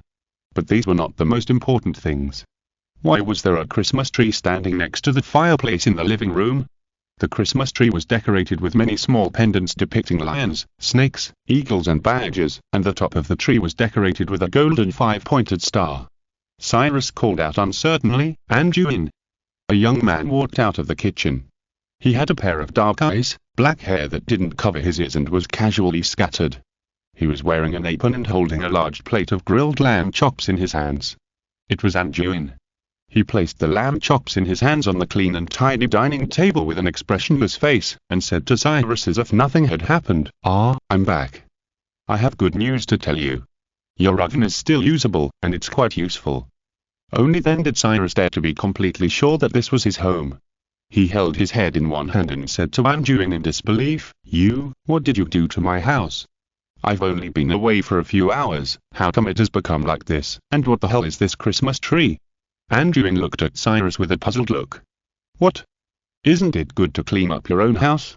But he still replied, "Nothing, I saw your house was a little dirty, so I helped you clean it up casually. As for the tree, I saw an uncle selling it when I was shopping in a nearby supermarket. I thought you didn't have any Christmas atmosphere, so I bought one. The decoration on it was made by me using transfiguration. How about it? Good craftsmanship, right?" Cyrus still seemed to be living in a dream until now. He said speechlessly, "You call this a casual cleaning? You obviously renovated my house. So are you going to eat or not?" Anduin untied his apron and sat on the dining table. "Eat?" Cyrus could only say fiercely when he saw this. "Good, delicious, but I still have to ask how you did it?" Cyrus asked while stuffing lamb chops into his mouth in big mouthfuls. "It's very simple. Crush the pistachios into nut crumbs, fry the lamb chops with butter and rosemary until golden brown, coat them with nut crumbs, and then put them in the oven. I bake them to medium rare. If you want to eat them a little rarer." Chapter 48. Order of the Phoenix. Before Anduin finished, Cyrus interrupted and said, "I'm talking about my house. How come it became like this after I left for a while? My God, this scene is even newer than when I first bought it." Anduin thought Cyrus was asking how the dishes were made, and he kindly explained to him. It turned out that he was asking about this, so he had to say, "Come on, we're wizards, isn't this just a matter of waving a wand? Come on, I've seen other people use cleaning spells, but they are different from this. Damn, even the grease on the carpet is gone." Cyrus looked around with disbelief. "That's because other people's level is not good. I have my own unique cleaning spell," Anduin said with a secretive look. After dinner, Cyrus seemed to have not recovered from the shock. He walked from the living room to the kitchen, from the kitchen to the bathroom, touching this and looking there, as if he was in someone else's house. After cleaning the table, Anduin walked out of the kitchen, glanced at Cyrus, thought for a while and said, "Cyrus, there's something I need to tell you." Cyrus turned around happily and said, "Well, what's the matter? You're really good at taking care of housework. You're as virtuous as a housewife, and your cooking is delicious." Anduin was speechless at Cyrus's description. He rolled his eyes and said, "I'm talking about serious business. I heard that Death Eaters may attack members of the Order of the Phoenix around Christmas." When Cyrus heard this, he immediately became serious and said, "Are you sure? How do you, a kid who goes to school at Hogwarts, know so much? Then you have to know that I, a student going to school at Hogwarts, was assigned to Slytherin," Anduin said to Cyrus with a playful look on his face. When Cyrus heard this, he raised his eyebrows and said, "What are you saying?" Anduin walked to the fireplace, sat on the sofa next to it, and motioned Cyrus to sit down as well, and said, "Yes, I heard it from a senior Slytherin named Wilkes. He said he heard it from the elders in the family. Do you know a Death Eater named Wilkes? The identities of many Death Eaters are kept secret. I only know a few of them, but I do have an impression of this Wilkes. He was very close to Snape, Avery, Mulciber, Rosier and those guys. I have suspected that guy for a long time, but it's a pity that the Ministry of Magic said that there must be solid evidence to arrest these guys, but they all wore magic masks when they were in action, so it's useless unless they were caught on the spot." Cyrus said hatefully, "You mean, even if you already know who some of the Death Eaters are, unless they are caught on the spot, you can't do anything to them even if they run right up to you?" Anduin looked at Cyrus in disbelief. Don't these people know what a suspect is? They don't know how to detain and interrogate them. Or is there some other force holding them back? Cyrus squinted his eyes, as if recalling something unpleasant, and said, "That's true, but the situation has improved a lot since Millicent Barnold came to power. In the past, even if someone made some evil remarks, or tortured Muggles in secret, they could not be directly convicted when identified by Muggles. There are many people in the Ministry of Magic and the Wizengamot Council who secretly support the Dark Lord."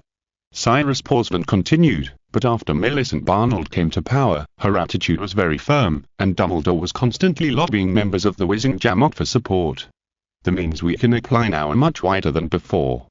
In the past, we could only passively defend, very passively. Then can't we just take those suspected Death Eaters away under the pretext of assisting in the investigation?" Anduin was surprised at the inefficiency of the British Ministry of Magic and lamented that the internal political struggle was so fierce. "It's still not possible. Some people don't dare to offend the Dark Lord, and some even support him. Moreover, many Death Eaters are members of pure blood families. They have complicated relationships with many Wizengamot councillors. Without solid evidence, we can't act at all." Cyrus said helplessly. "Then you have to contact the Order of the Phoenix as soon as possible and ask them to be careful and alert. If they can be prepared, this may be an opportunity. If the external environment cannot be solved, then we can only find a solution from the inside," Anduin said to Cyrus. Cyrus stood up and paced back and forth in front of the fireplace, thinking about something. After a while, he nodded and said, "Indeed, I have to inform Dumbledore quickly. Regardless of whether the Death Eaters will actually show up, it is good to be prepared.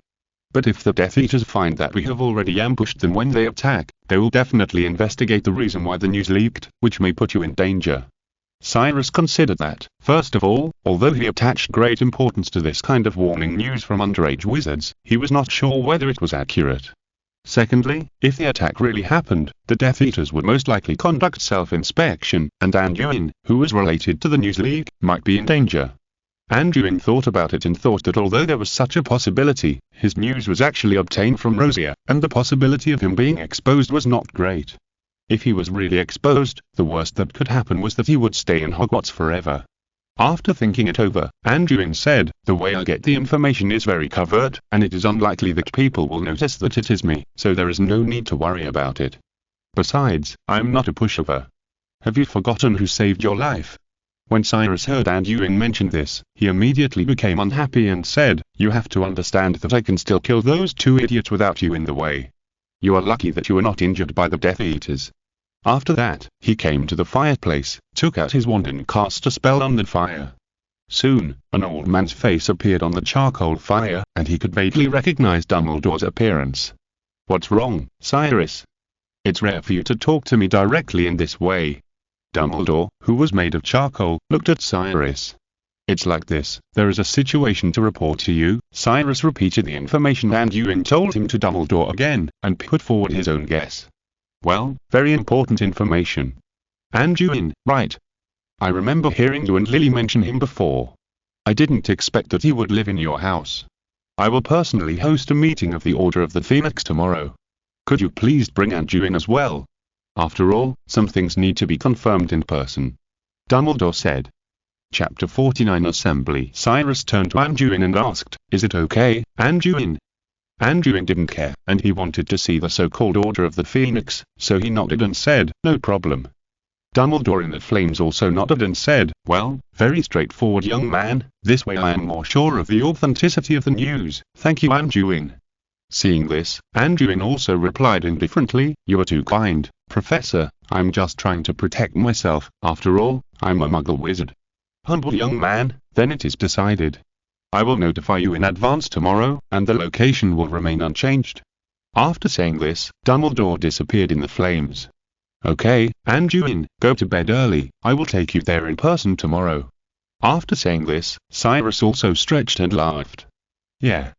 At this moment, Anduin was not thinking about the Order of the Phoenix and the Death Eaters, but the communication magic that Cyrus had just used. It seemed very convenient, and he didn't know if there were any restrictions. But now is not the time, he plans to find some time to learn from Cyrus. The next day, Cyrus did not sleep well at night. Considering the privacy issue, Anduin did not clean Cyrus's room. So after Cyrus returned to the room, the comfortable bedroom became smelly and dirty in his eyes. As the saying goes, there is no harm without comparison. After adapting to the environment and air of the living room, Cyrus could not get used to sleeping in his broken bedroom. Cyrus walked downstairs with his neck stiff. As soon as he came down, he smelled a strong fragrance. The table was already filled with a rich breakfast, but Cyrus looked around and did not see Anduin. He opened the back door and found Anduin punching in the small courtyard at the back door. Anduin flew up and down, and the wind from his fists made a whirring sound in the air. Cyrus had never seen anyone with such good skills before, and he could not help but stare blankly for a while. After a while, Anduin finished practicing a set of Tong Bequan, stood in place to finish the exercise and exhale. After calming his breathing, he found Cyrus yawning behind him and asked, "You got up so late, aren't you hungry? You still have time to stay here. I don't usually eat breakfast. By the way, Anduin, what dance did you just dance? It looks so cool." Cyrus sat with tears in his eyes after yawning. Anduin was too lazy to explain to this guy, and said casually, "Don't worry about the dance, just think of it as me exercising. By the way, do you want to eat breakfast? If not, I'll take it." When Cyrus heard this, he quickly said, "Eat, why not? Usually, you don't eat because no one makes it." Anduin rolled his eyes. This guy was really lazy. After a while, near noon, Cyrus received a signal from Dumbledore from the fireplace. At this time, Anduin had also changed his clothes. Cyrus didn't waste time seeing this and directly pulled Anduin out of the cabin. The two appeared in the middle of a dilapidated alley. Cyrus looked around and made sure that no one saw him. Then he led Anduin to a broken wooden door in the alley. He took out his wand and muttered to the door. A phoenix pattern flashed on the door and the wooden door opened. Cyrus led Anduin into the door, walked through a backyard, entered the room, opened another wooden door, and went down the stairs behind the door to a basement. Anduin looked around. The building was made of bricks and wood. It looked a bit old. There was a large wooden table in the middle of the basement, with many old wooden chairs, and shelves and old wooden barrels for goods next to it. It didn't look like a secret base, but rather like a spare storage room of an ordinary shabby restaurant. Several people had already come to the basement. Dumbledore was in the center. Anduin remembered that the person next to him was the Auror Mad-Eye Moody whom he had met before. Next to Moody was a female wizard who looked less than 30 years old and had an elegant temperament. There were also two wizards on the other side. One of them was middle-aged with a beard, a wide chin, and a slightly fat body. He looked very majestic. The other was a middle-aged wizard with short reddish-brown hair and no beard. He had a kind expression and looked like a kind uncle. When Dumbledore saw Cyrus coming in with Anduin, he smiled and said, "Good afternoon, Cyrus. Anduin, it seems that everyone is here. Let's sit down and talk." "Everyone is here?" Anduin was stunned. Seeing that there were only 6 people present, including Cyrus, he thought it was a large party, but he still sat down next to Cyrus obediently. Cyrus took Anduin to sit down and kindly introduced everyone to Anduin. "Anduin, you have met Moody. The one next to him is Emily Vance. The bearded man next to Dumbledore is Edgar Bones. The one next to him is Hidden Prewet. Everyone, this is Anduin." Anduin nodded to everyone one by one, and everyone nodded to Anduin. "Hectares, I knew you were a brave boy at the beginning, but I didn't expect you to get involved in the Death Eaters' affairs now. Are young people nowadays so fearless?" This was the second time Mad-Eye Moody saw Anduin. Last time, he and Cyrus had a fight with the Death Eaters. It was only a few months before he saw him again. He couldn't help but laugh. Anduin could only helplessly reply, "It is precisely because of the fear of death that we cannot escape blindly. In such a tense situation, the more we want to escape, the easier it is to become a victim. The behavior of blindfolding and thinking that everything is fine is the most irresponsible for our own safety, isn't it?" After hearing Anduin's words, the people present couldn't help but look at the young wizard in front of them with new eyes. Dumbledore nodded approvingly and said, "Did you see that, Moody? I didn't expect that young people nowadays are wiser than many adult wizards." Several members of the Order of the Phoenix beside him also nodded in agreement. "Then let's get back to the topic. Can you explain to everyone the news you got?" Moody also restrained his face and asked Anduin. Then Anduin repeated what he had said to Cyrus yesterday to several people. Dumbledore and everyone else listened to Anduin's words in silence. After Anduin finished retelling, Dumbledore asked thoughtfully, "So Anduin, what do you think about this matter?" I have just signed that contract, and it is also that day when the book has just reached 100,000 words. I will post irregularly today. I still ask for monthly votes, recommendation votes, and collections. Thank you all for your support. Chapter 50 Speculations. Seeing Dumbledore throwing the question to him, Anduin replied after pondering for a moment. First of all, the most likely scenario is that the news is false. After all, it is information obtained from a student. I can't be sure whether what he said is true. Even if what he said is true, it does not necessarily mean that his elders are bragging to him. Oh? Dumbledore couldn't help but look at him twice more and continued to ask, then why did you pass the news to us? After all, it is better to believe it than not to believe it. Even if the news is not true, it will not have any impact. But if it is true, and it puts my friends in danger, it will make me fall into endless self-blame. Anduin replied quickly. Well, you handled it very well, Anduin, with caution and wit. Dumbledore nodded, and at the same time said to everyone, in fact, I also got similar news from other channels, so I held a separate meeting to discuss it.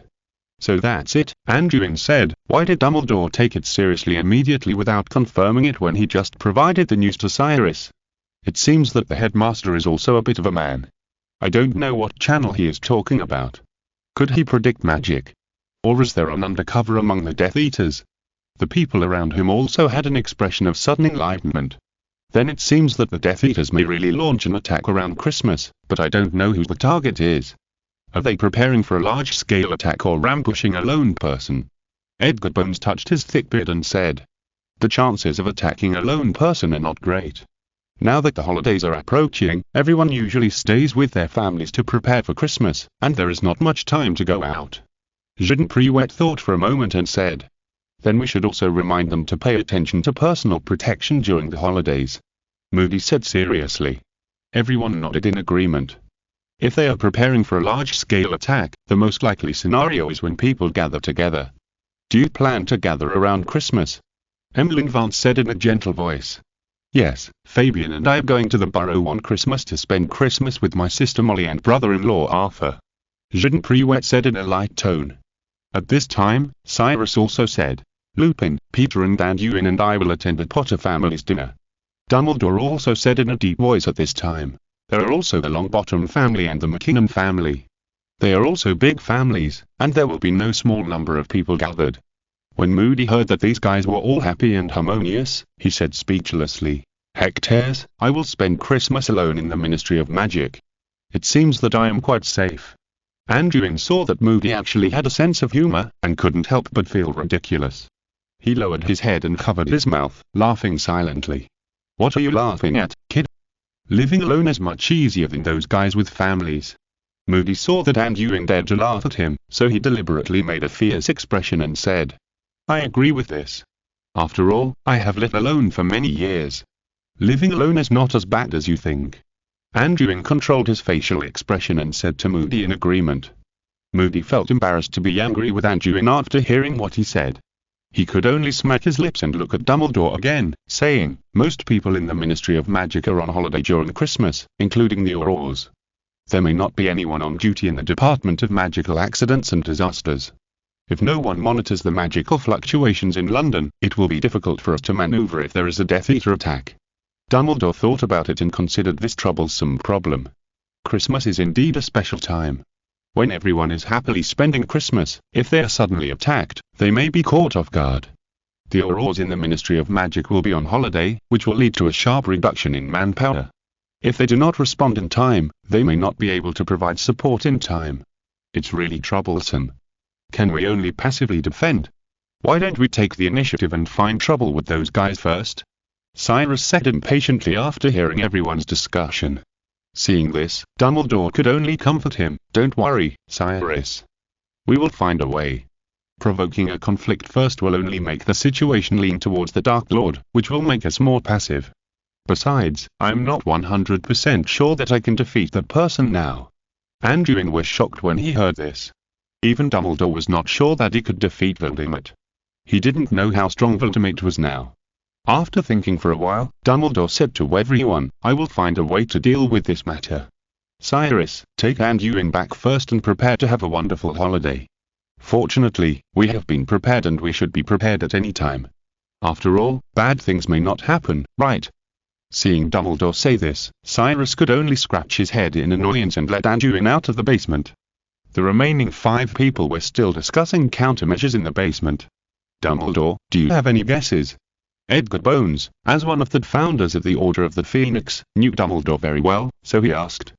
Dumbledore smiled when he saw Bones asking this and replied, yes, I got more information from another channel.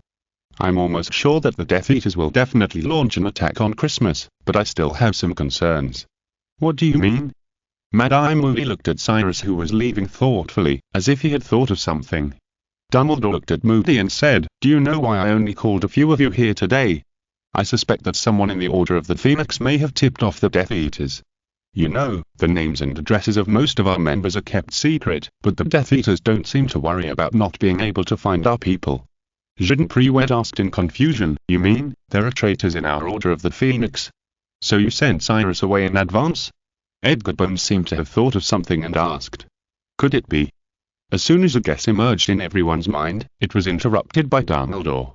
I don't doubt Cyrus's loyalty, but he is not suited to keeping secrets, Dumbledore said slowly. Are you suspicious? I'm sure it's Mundungus Fletcher, who does nothing all day long but smuggle to make money, Mad-Eye Moody said angrily, as if he had thought of something. End of this chapter. Thank you very much for reaching the end. Don't forget to like. Looking for more exclusive content and immediate access? Subscribe to our Patreon. Remember, every like, subscription, or donation encourages us to continue. Thanks to everyone, see you in the next video.